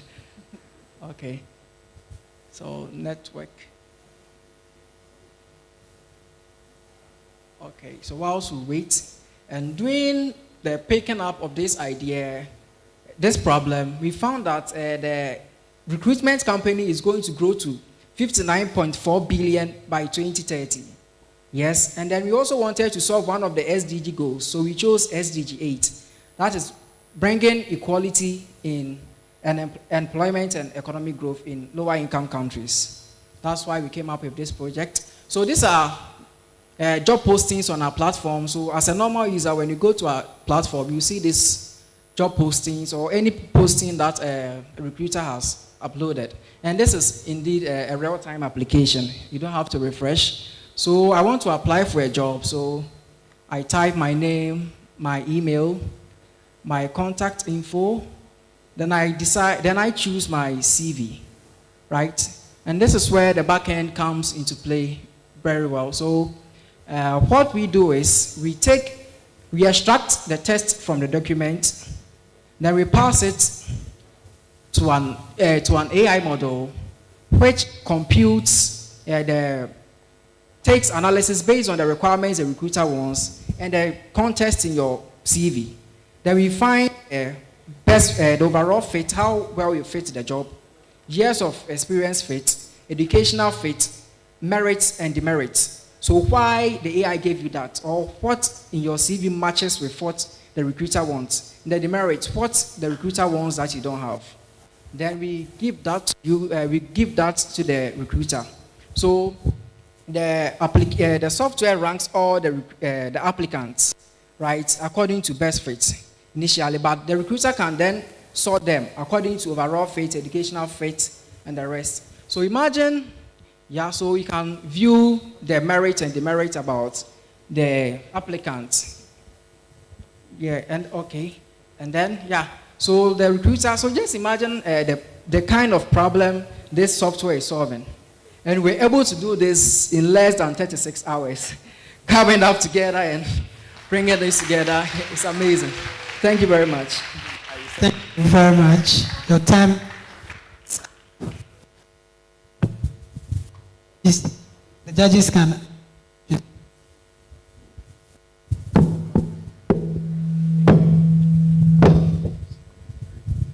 Hello. Hi. Yeah, so you've done a good job, right? Thank you. My question is, how do you filter out fake applicants? Okay, the standard recruitment process is that people upload their resumes. People upload when a recruiter puts out a job posting. People apply with their resumes and all the details the recruiter asks for, and the recruiter goes through all these applications manually. Our software just goes through the resume and compares it with the job description, and then scores the applicant to the recruiter. So to the question you asked, how does our software find out fake resumes, fake experiences? Our software does not do that. Thank you. Well done. I wish you were giving more time to take us to the end. So I'm going to use my questions to demand more information from you. So once resumes are uploaded, the assumption is that they are not uploaded at the same time, so it could be uploaded over a period of 1 month, 2 months, 1 year, as resumes are uploaded. What is your system doing? Is it doing the ranking real time? Does it give the recruiter an option to put in a specific skill set, a specific qualification to go into the system and run? I need further clarification.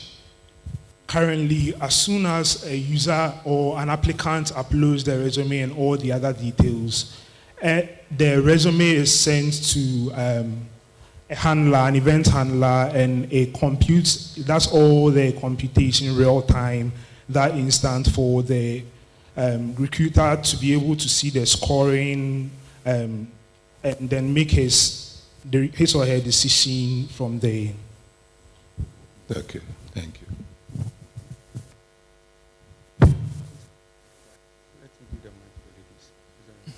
Okay. He says you have to give the mic to the ladies.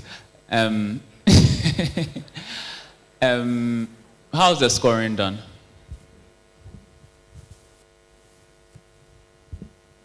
Okay, so for the scoring, what we do is that we have the job description. So based on the various categories that we need from the job description, we then tally it with the resumes data that has been passed. So we have a model that does the ranking and then put it into a database. Thank you. How was that model built? That model is a Gemini model. It is pre-trained by Google itself. What we wanted to do was to solve a problem and not focus on too much technicalities. We do not want to duplicate what has been done already.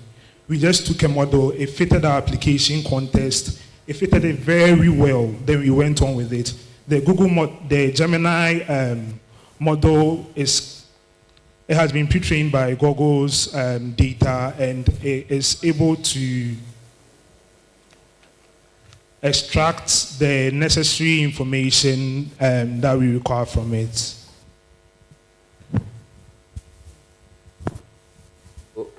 In using the Gemini model, which platform exactly are you using to access that? We are using Google's AI Studio. Okay. So GCP, like you have a Google Cloud account? Yes. I didn't get you. So I was saying you have a Google Cloud account you are using? Yeah, we have Right. one. Did you test for the accuracy of the Gemini model on some of the uploaded documents? The accuracy of the Gemini model. So, example, you know that the recruiter was looking for 5 specific fields, and then you know that the Gemini model was able to maybe get 3 or 4 out of what you tested, but you didn't test the model for what you wanted to do. We did in-house benchmarking, and the benchmark suited if met our expectation, and then we proceeded to use the model. Yeah, so what expectation is that? Like, can you quantitatively give us something?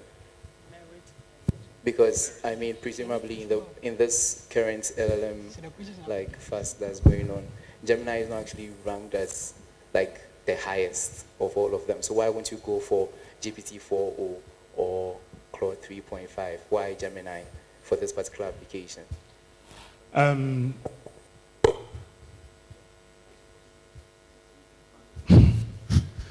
Okay, I think it's time. All right, It's time. so Thank you very Gemini much. supports. Team Caladan. Okay, so Gemini supports the student package. So we have access to Gemini's model, but not to OpenAI's model because it's actually at a cost. Thank you. Yeah, okay. Thank you.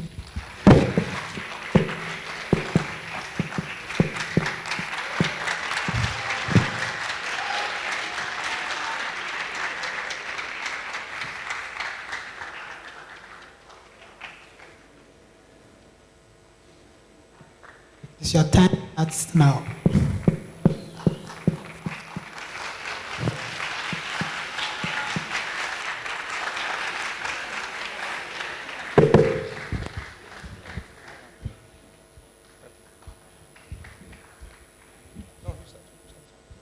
Hello, everyone. My name is Samuel Se, and I'm a member of Team Caladan.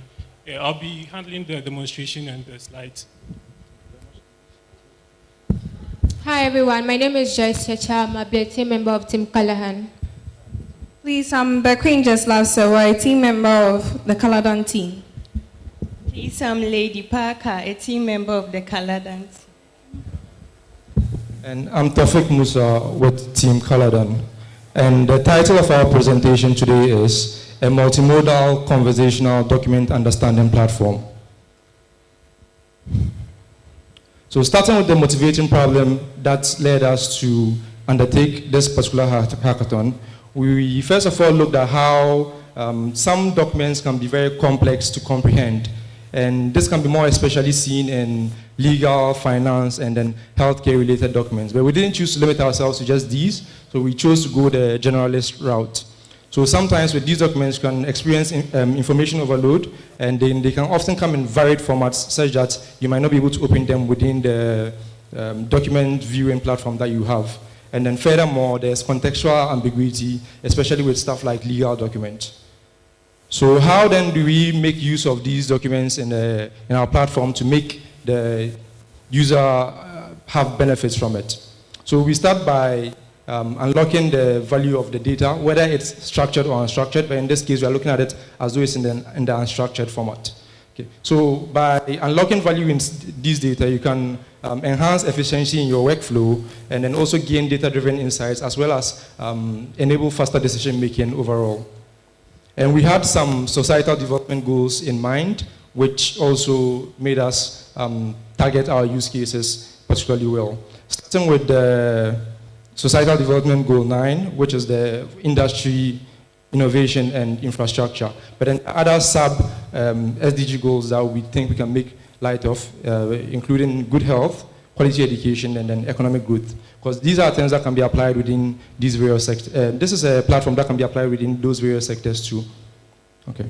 So the key features that I'd like to make mention of that the Caladan platform provides, first of all, is the multi-document support. We've heard here it been made mention of about the different documents that have been supported, and we can proudly say that we support all document formats for PDF, Word, RTF, and even Excel and CSV files. So when you come with your Excel and CSV file, it's not now that it's going to be passed into text before understanding is being made out of it. It's maintained within its initial format so that contextual information within columns and rows can actually be provided if necessary. So the methodology and the tools that we applied in coming up with the Caladan platform, we can start with OLAMA, which we use for our deployment, and we specifically looked at using the Llama 3.1 8 billion parameter model, which has shown very good results even with a small parameter size. And when we consider Llama 3.1 with the LoRa fine-tuning, you'd notice that the model is actually very, very small, around 16 gigabytes. And I know that there's concern around how some of these documents can be very sensitive. So imagine not having to upload this to a platform somewhere and then just have it locally within your device that you're trying to do document understanding within your device, and then all you have to give up is about 16 gigabytes of space. I can tell you MATLAB takes about 20 gigabytes of space on my PC, and Llama 3.1 with LoRa fine-tuning would take much less space. And then also we used Hugging Face to explore other model options. And then finally, for our web framework, we used Streamlit. Not finally. We also have GTTS, Lang, for our voice multimodal feature support. Okay. I'd further like to add that this is not just limited to being used with Llama 3.1 due to the development framework that we chose to use. For instances where one model might not perform very well with regards to some type of contextual understanding, you can quickly swap out for another model like either Gemma or Claude if they are hosted within OLAMA. But I can tell you that Gemma is hosted within OLAMA at this point. And one thing I didn't make mention of, although we have multimodal support, we also have multi-language support. So if your pipeline fits something like French or Dutch, those are the two main things that we tested on. You can also have multi-language support alongside. And looking at future work and expansions, you're looking at adding optical character recognition because we understand that not all document formats, not all documents come with the text within them. It might just be a picture format that would need further extraction. And then also, these documents can be used, so this platform can be in the future used with industry-specific use cases if you are able to fine-tune it to your specific industry. Assuming you're in healthcare, legal, or supply chain finance, and so on and so forth. Fine-tuning should also be possible because these models are small size enough that you should be able to fine-tune it without running into GPU problems. And then finally, we look forward to having continuous improvements through user feedback and to provide the best platform possible for document understanding. Thank you very much.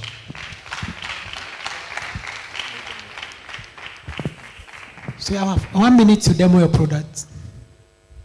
We have a recorded demo of an example using an invoice, and I would like you to take special note of one of the last prompts that was given out by the model when the product was given. So the demo can just come in 3 phases. First of all, we are checking for errors to make sure that you're not uploading, you're not giving wrong uploads, or you're not even uploading at all and expecting a feedback. And then followed by you're actually being able to upload, and then you get the documents being processed for summary provision. You have 30 seconds more. You should finish very soon. So one downside on our side is the latency, which is why we're also looking into using Hugging Face for deployment. So we're not just limiting ourselves to using Olama, although we use Olama for this in particular. We also have a framework set up for Hugging Face, although not deployed. With that one, latency is greatly reduced. Thank you very much. I'll hand over the mic to the judges to ask their questions. Okay, sorry. The a note at the top of the invoice mentions that lead payments are subject to a fee of 5% per month. These are contextual understandings that you might not get with specialist context document understanding platforms. This one is particularly alerting you to something that you might miss if you don't pay close attention to some of these documents. It's just one tiny example that I just wanted us to have a close look at. And also the multimodal support for accessibility, assuming you can't maybe read very well or you can't have access to your glasses at any point in time, it can read it out to you so that you can listen alongside. Thank you. Thank you very much.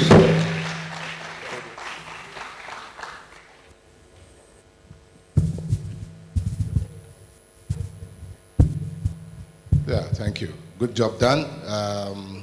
I wish you had enough time to demo the app thoroughly, given what you have mentioned so far. But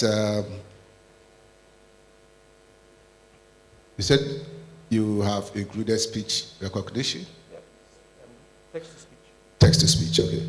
So, but let me ask, apart from uploading the document, is there a way that user interact with your solution? Yes, please. So in as much as it's multimodal, it's also conversational. So when you get the initial summary being provided, you can go ahead to make further inquiries on maybe how to take the next step forward with some certain information that the document is providing you. So you upload document, it gives summary. Yes, sir. So is the app able to tell me from a list of CVs or invoices that have been submitted, which one is the best? So we've integrated multi-document upload, but we haven't tested it out on specifically CVs, for example, because we are looking at a generalist use case. So far, we've only tested it on an invoice, a resume, just a single resume, and then the flyer. Yes, so let's assume several invoices are submitted by suppliers, and I want to know which one should I go for. Would the system be able to give me that? So there is the opportunity for you to prompt the model. So based on the input you put in the text area, it's going to refine and give you a result that suits your needs. All right. I have a question. Yeah, so I want to find out how unique what you've built is, because I know I can upload documents on ChatGPT and also query it. So, yeah. So one very important mainstay of what we are providing is the small model size, which allows for local hosting. So for companies that have documents that they deem to be very sensitive, they don't necessarily have to be uploaded in some of these sites that often store their data to further train models in the future.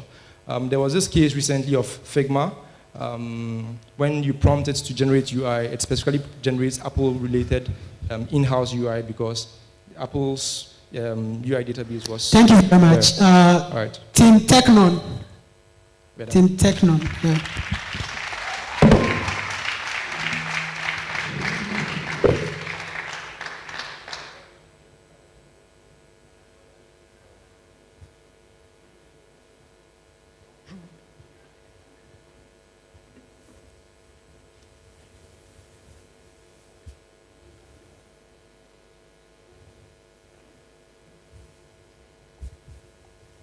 Three minutes for slides and pitch deck, 4 minutes for demo, 3 for questions.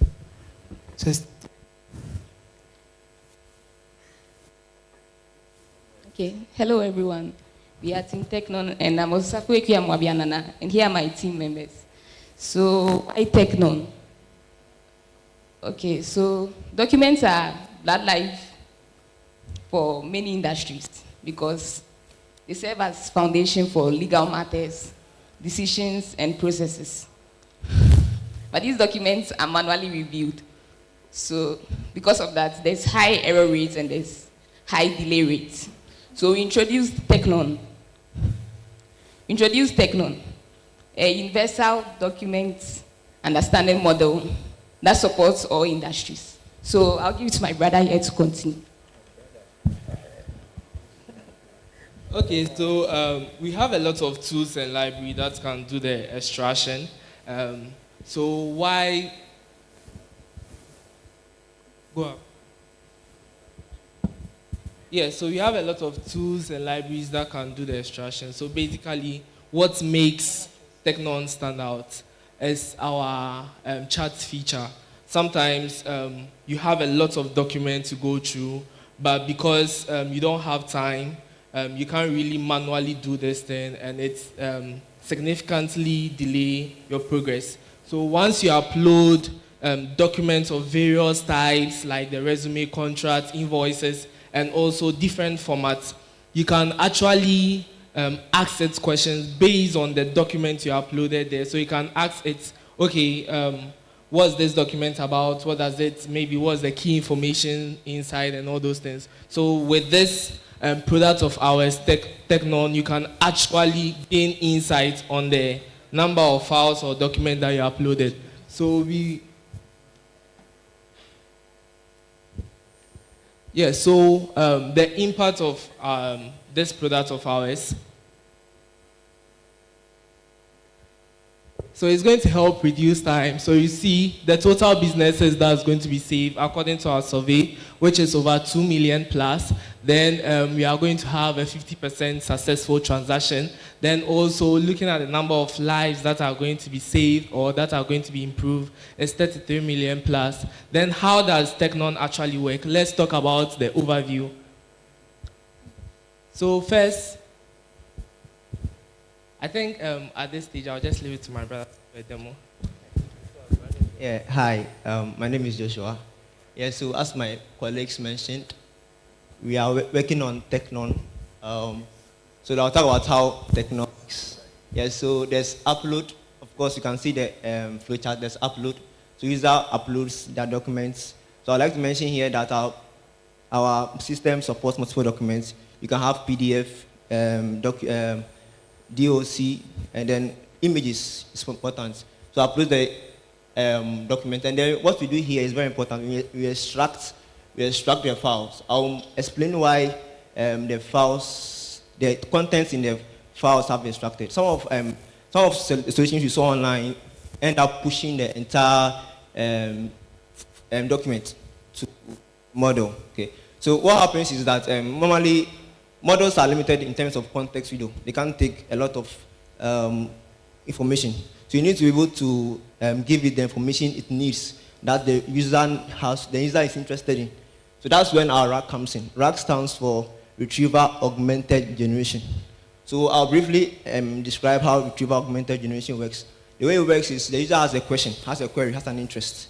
He types it in the input, then the model, then the retriever. So depending on the similarity of the user's query and any part of the document, this part of the document is collected and sent alongside the query to a model. So you have the RAG there taking the user query, and then the results of whatever happened at the RAG is displayed. And also we have, this is also another important feature of our system. That's named entity recognition. So for named entity recognition, what we intend to do is we want to make sure that our model is able to detect or determine key information. Information like date, information like location, information like what's the name of the person we are talking about. So that information is very important. So we took a model, a pre-trained model, and we fine-tuned it. We gathered some data, given some documents, gathered some data, fine-tuned the model. That's our NER. If you're interested in the name of the model, it's BET. BET. NER, then after those information is taken, then the information is displayed. Yeah, so then move on. Yeah, so demonstration. Let's go on to demonstration. Kindly start from the page. Yes, please go back to, yes, go back. Let us see what happened from the beginning. Please go back to the first page. Go back, yes. Yes, so this is the interface. You see it's a very nice interface for user satisfaction. So then, yes, so there's an upload button where the user uploads. It's important to mention also that our model is able to support multiple documents. So when you send about, let's say, 10 documents, you don't expect the system to send everything to whatever LLM you are using. You want to be able to chunk them, and then the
document and they have data like that. You want to understand and have some kind of interaction with the system.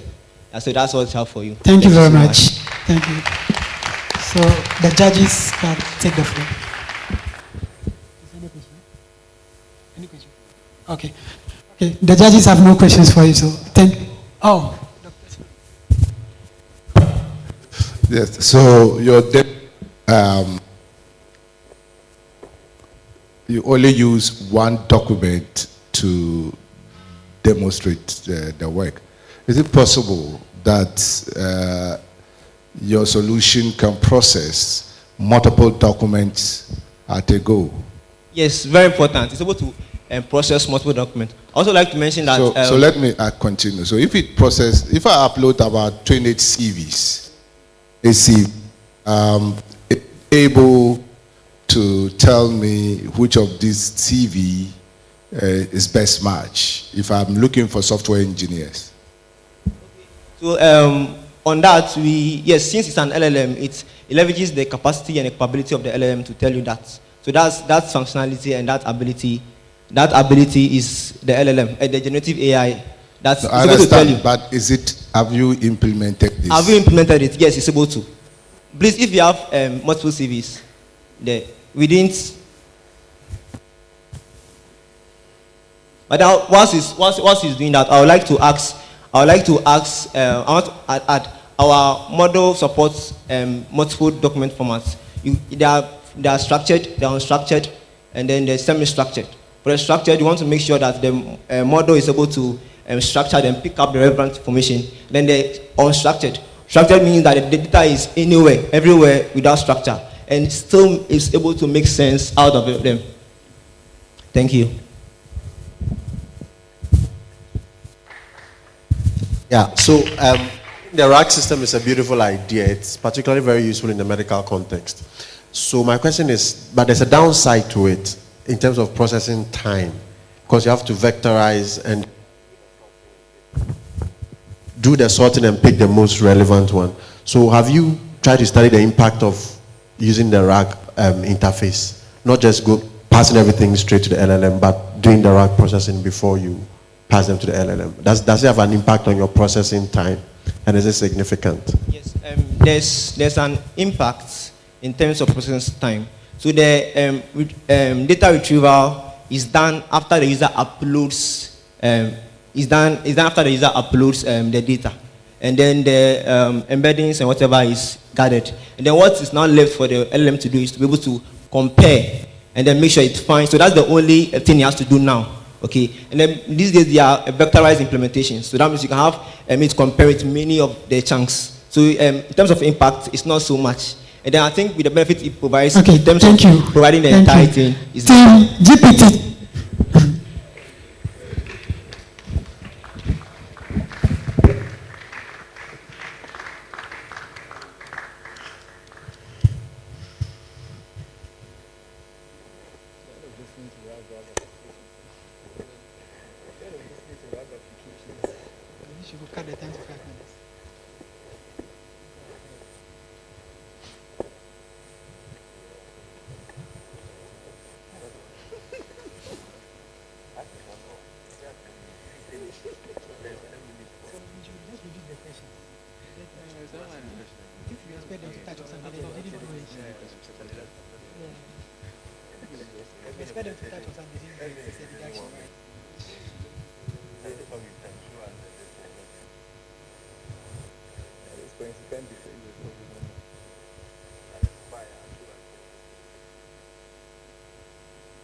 Okay, so for the sake of time,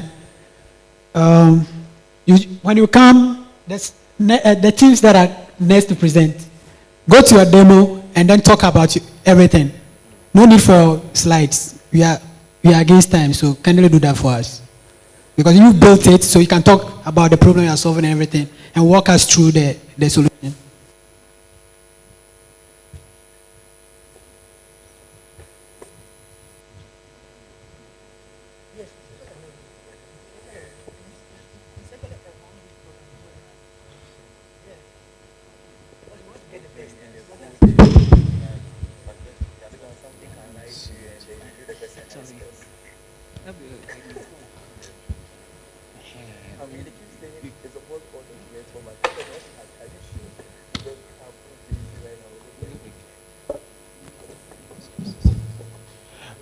Hello, everyone. Good afternoon. We are GPT-2, and we bring to you our universal document model that we built. Essentially, the purpose of this model is we realize that in a lot of times in the industry, it so happens that there are a lot of data collection processes tend to be very inefficient, and therefore it turns out that sometimes the data collection processes that we use are not really efficient when we are trying to retrieve back our data. So the whole point behind the model that we built is to take randomly scanned or randomly collected documents and be able to extract key information from them. So the whole point of the model that we built is it's supposed to be able to take in a PDF or a particular kind of image and then or particular kind of document and then extract the key information from it. So essentially the model that we used was the layout LM model, which essentially is supposed to capture the positional embeddings of features in the data that we are trying to scan. So essentially it is supposed to kind of identify where there are some specific questions and then some specific answers and then be able to map them to one another accordingly, essentially. So we use the layout LM model, and then we also used, which uses some features like we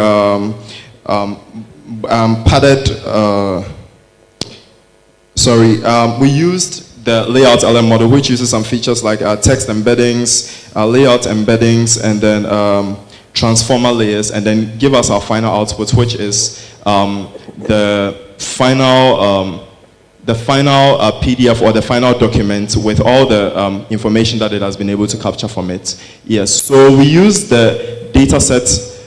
We use the FunSD model, which the FunSD data set, which is essentially a curated list of several PDFs that have been collated and then are used to train machine learning models to capture their positional information and extract key information from them. Yes, and so yes, we used we trained the model end to end with an Adam optimizer and then used cross entropy loss among other metrics. Yes, so essentially this is how the model works. In the data set, there are some specific features like labels. Essentially, the information in the document has been classified as either into questions, answers, headers, and other information which we are not able to properly classify. So the model essentially takes in a document like what we see to the left, and then it returns an output which essentially has shown you the questions and then their corresponding answers, which are highlighted in the different colors. So that is essentially how it works. Yes, so with the model performance, we tend to see that our model tend to do quite well with the training. Even with such a limited data set that we use of about 200 to 300 images for training, and then about 100 for testing. So we saw that the precision was about 80%, and accuracy, essentially all the accuracy metrics we had were above 80, which indicates good performance. So we would like to show you a working example of how... You have 1 minute more. Okay. Yes, so essentially this is how the model works. It takes in an input like the image that we see over there, and then we can scroll down and then see that it captures the embeddings in the text and then returns, yes, down. Yes, so it returns an output which is a series of the labels that have been captured in the document, and then they are corresponding, that are the true labels. So after doing all the processing, it returns something like this. Yes, so essentially that is what the model does. It takes in some input, processes it, and then returns the documents back based on what it was able to capture, essentially. So we wanted to implement an app to demonstrate it, but unfortunately, because of the time constraints, we were unable to proceed with that. But then this is how it was supposed to work, that it was supposed to be able to upload a model. So if you click the upload button, yeah, you will see that it gives you an option to select something. Thank you very and much. Then, yes. Time is exhausted. All right. Judges, please, do you have any question? Any question? So you mentioned that you used FunSD dataset, right? Pardon me? You said, like, I had something like FunSD dataset. Yes, please. And you mentioned that it's comprised of PDFs. Yes. Then along the presentation, I had 200 images. Are the PDFs images? No, please. So essentially how the model works is it doesn't actually use image, it doesn't actually use PDFs. What it does is the data set that we trained on were mostly images. So it takes in the whatever document that you've uploaded, like a PDF, and then it rasterizes it as an image, which is passed into the model for inferencing. Yes. Yes. Thank you very much. Team Power Rangers.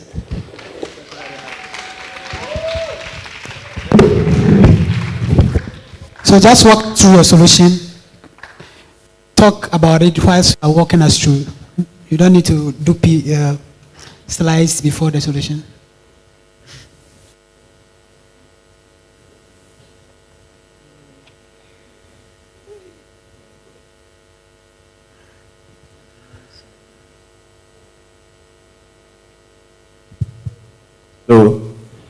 Hello, my name is Glenn, and together we are Power Rangers.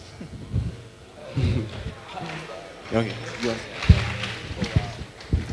Good evening, everyone. So it's very disheartening when you get rejected after you applied for a job, right?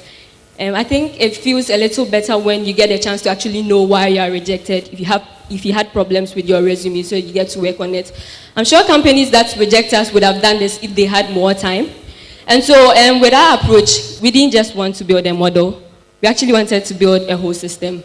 And so with our approach, we have a feature where companies that use our product are able to upload documents in bulk, because we think the time that it takes to upload one document, the next document, is going to actually be the same as going through them manually. So with our approach, you have the power to upload a lot of bulk documents. We have a script that after uploading the bulk document, it feeds it one after the other, so you don't have to do all those heavy liftings.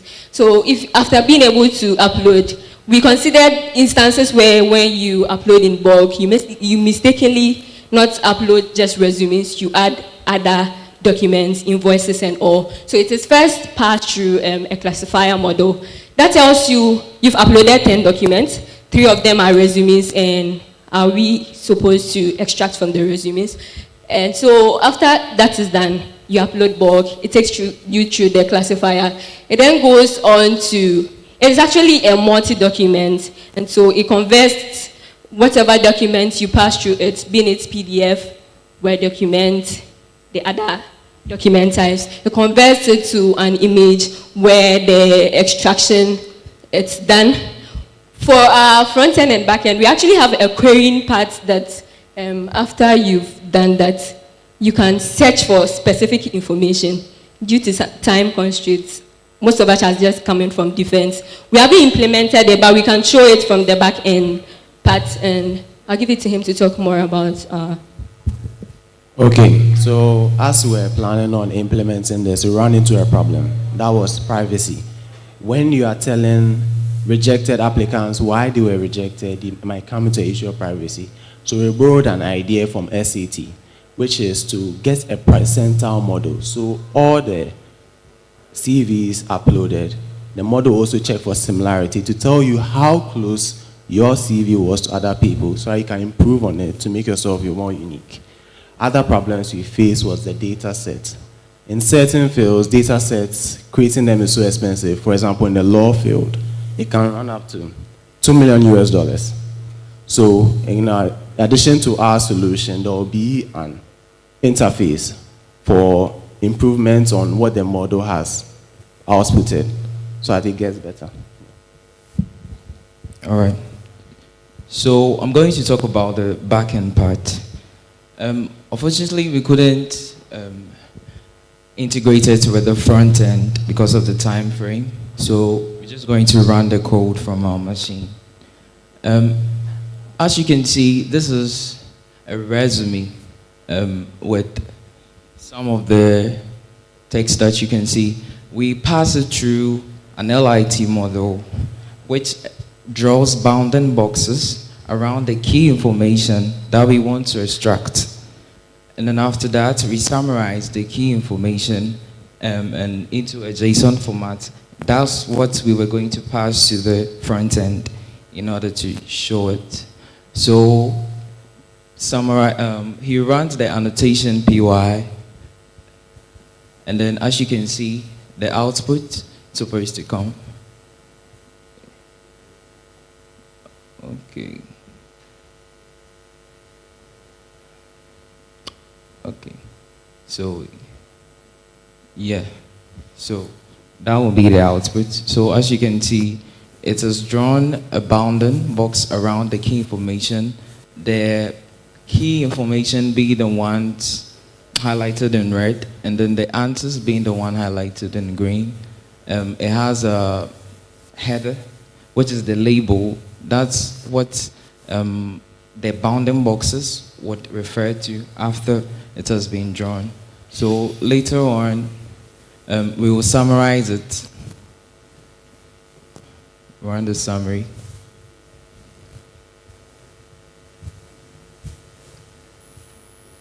Okay.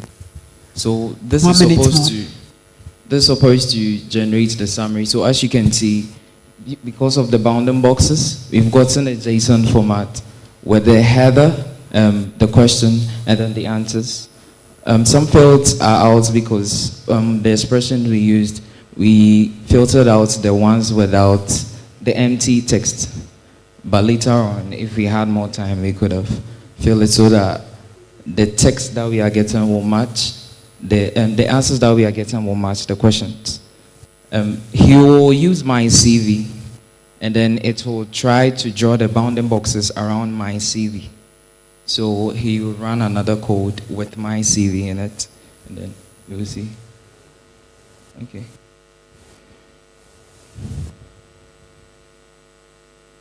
Okay. So. All right. Your time is up. So I'll turn to the judges to ask their questions, if there is any.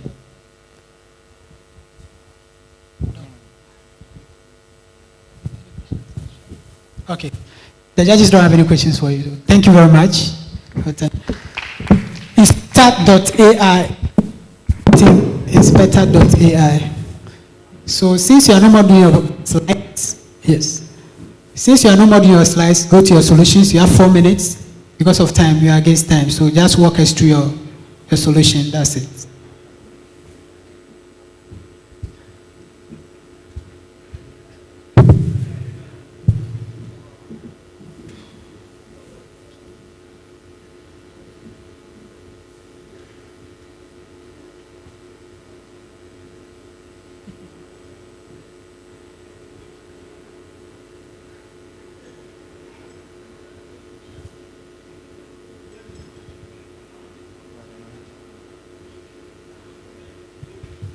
Because your time has started.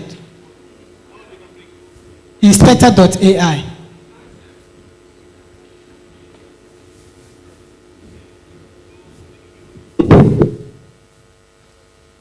So we are the Inspector.ai team. My name is Kwabna Fusu Chumesi. I'm here with John Anambwe, and 2 of our members are in the room, Opon Enoch and Besmak Owusu.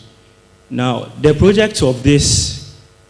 of this project was to design a universal document understanding model, but because of the time constraint, we decided to target the financial industry. Why the financial industry? Because they handle a lot of documents.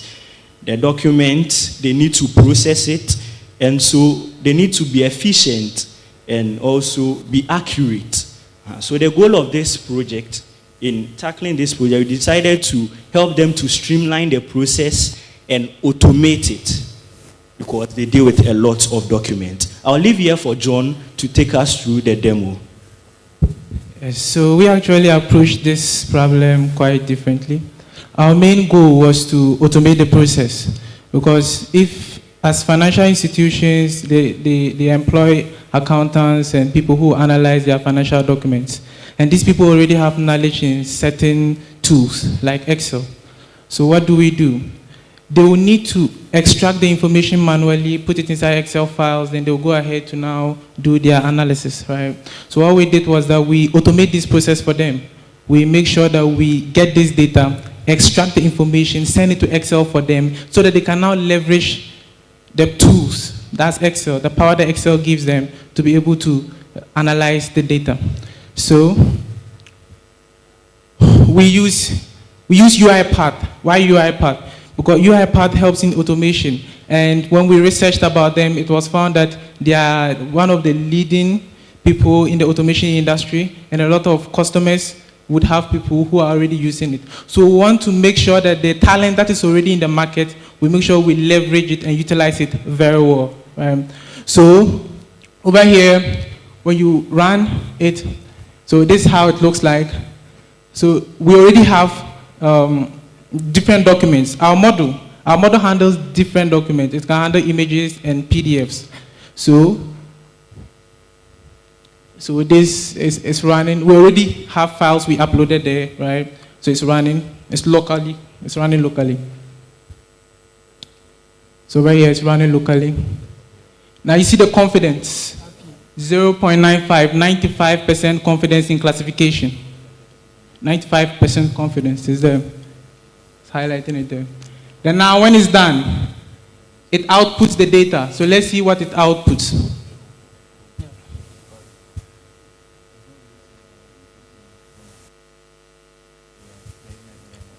So remember, our goal was to automate.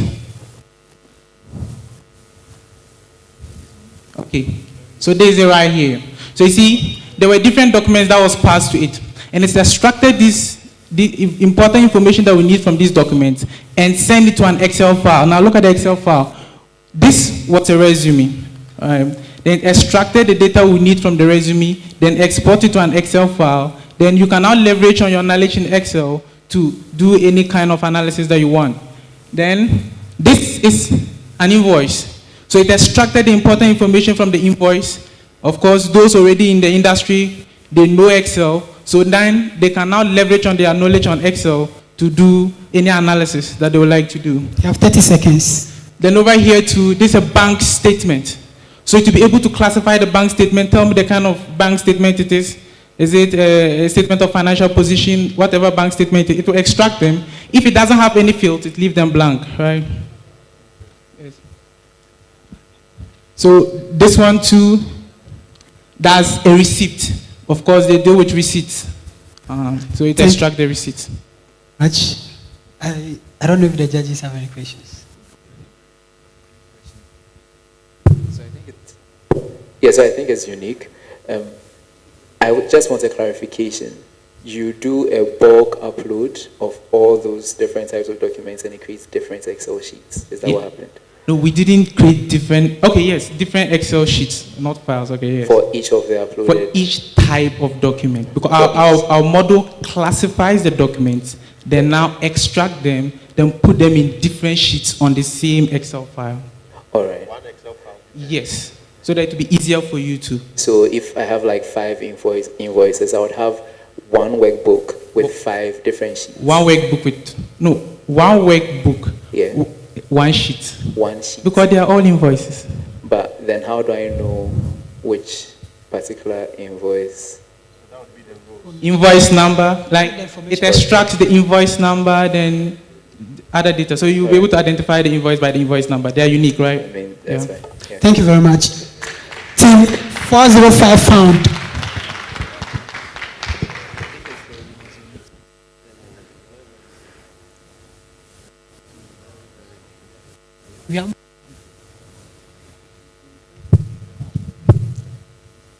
Should we end it? Do you want us to end it? Okay, one team. So that is just one person.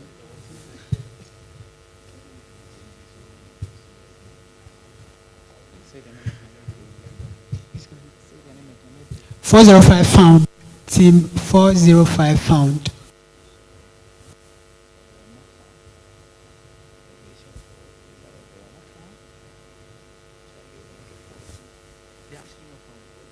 Okay, so team Cerebrum, if you are here, come and do your presentation. Team Cerebrum.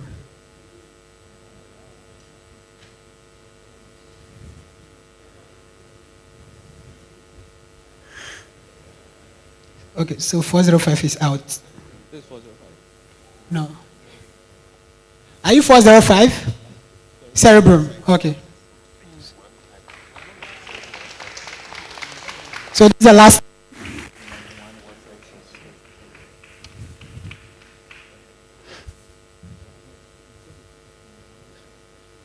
Yes, your time starts now.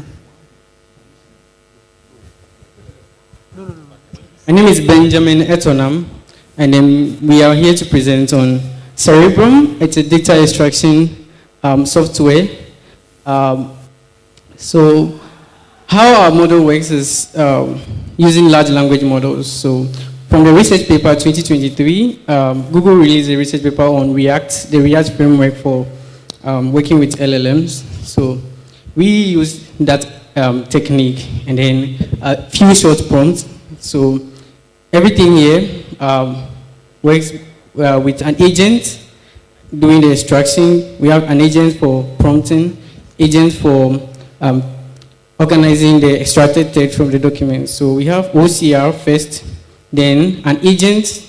So the reason why we had an agent after the OCR was because after extracting text from any kind of document with OCR, it's all packed together and you can't make meaning out of it.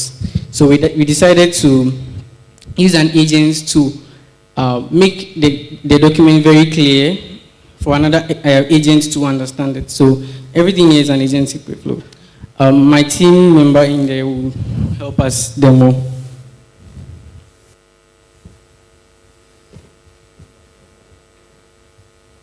All right, so you have an account and then you're supposed to create a project. So you can create a project for resume, a project for invoice data, a project for medical reports, projects for maybe farm records. So depends on what you want to extract. We are not limited to, say, resume, farm data, invoice data. What you want to do, it can handle that. So after creating a project, you are given an option to create a rule that governs the extraction. So the user have control over what to extract.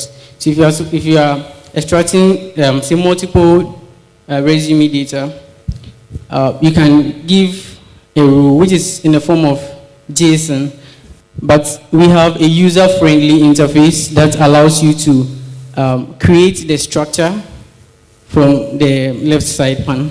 You can also do smart extract. So smart extract is only available for single document at the moment.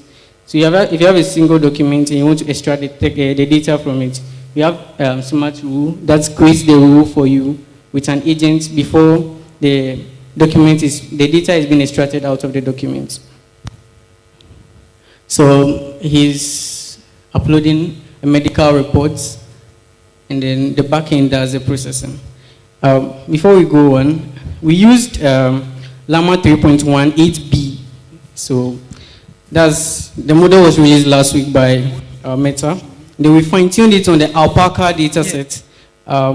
That's supposed to help it follow instructions, because we are using an agentic workflow. We need the model to be able to understand instructions and follow the instruction the way we want it to do it. Or if we just throw the data at any LLM to do that, it might not follow instructions. Most of the LLMs are trained and fine-tuned for conversation, but we want to fine-tune it on the Alpaca data set so that we can allow the model to follow the instruction we want it to do. We give it, and then it gives us an output. All right, so this is for extracting multiple documents. He places multiple documents into the system, and then you have the ability to, Bright, can you show the image? All right, so this is the document itself, and then the left side pane shows what is on the document in a structured table. So you can see the person's name, the times of immunization, the encounter with the doctor, scroll. We have observation. How many observations have you gone to the doctor? All those things were inside the image. So it extracted exactly what was inside the image, just there. And the nice part of it is that we have the ability to extract, export the data you've extracted in there into JSON format, Excel format. So if you want to do other processing with it, that can do that. So we are optimized for scale. We can actually build an API that you upload your document to it, and then we give you a JSON back quick. We also have single document with smart extract. So we want to demo that. So with the smart extracts, you don't need to specify a rule for the extraction. You have 30 seconds. All right. He will just demo that right now. Smart extract, select smart extract. All right. So we want to try with a resume. It's a resume, and then, all right, so it's extracting in the background. So once it's extracted, it shows all the content of the resume, then we'll compare it to the actual resume. Thank you very much. Thank you. I think we've come to the end of the presentation. By stand. Yeah. So, okay. So no questions. You have a question? Okay. So my question is like the processing time. Did you measure that, and any performance matrices that we would like to know? Okay. So the processing time depends on where we host the model, right? So if we have a very high GPU, we get like very fast processing time because it's a large language model. And the nice thing about it is, the model is on Hugging Face right now, and it's just 8.54 gigabytes after fine-tuning it on the Alpaca dataset. So it means that we require less compute to even host it. With that, we can actually run it very fast. Prompting can take like, if we get very good GPU, less than 3 seconds, we can get an output. I was interested in like where you're hosting it and the speed, but then that aside, like what's the accuracy? Did you do any tests on it? Test. Any accuracy, precision, recall, anything you'd like us to know in terms of like evaluation matrices of how it was able to do this? Because this is like, it's able to generalize and Yes. it makes that universal aspects really stand out. But then were you able to like test it to give like a quantitative figure? I still don't get your question. Okay. So, Thank example. Thank you if very say much. that- I think we've had enough information. All right. Thank you. So that-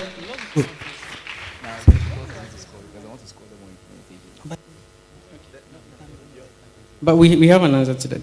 We fine-tuned Llama 3.1 8B, right? So we can only give you results of the loss we had after fine-tuning it, but we didn't measure it. We didn't do any benchmark.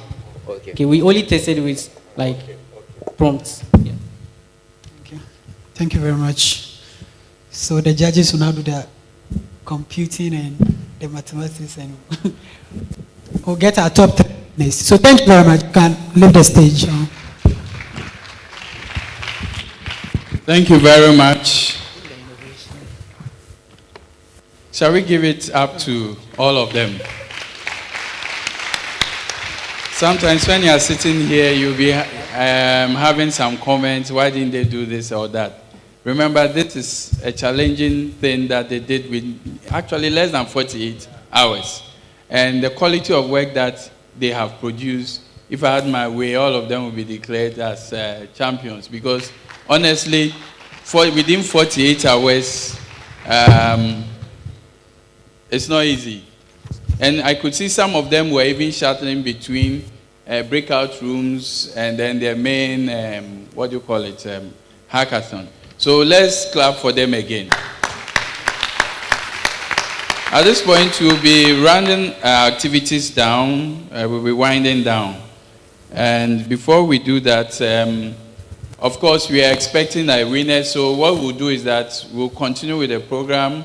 By the time we are done, once we know we have a winner, we would announce that. I hope you are okay. And I promised a surprise before we got to this session. And I'll do a small test to see whether I'll keep that particular promise. We started this technology week on Tuesday, and our theme was what? From the breadboard to what? The boardroom. And transforming what? Innovations into sustainable businesses. And we did this with our industrial partners, about 16 of them. And I must say that the commitment with which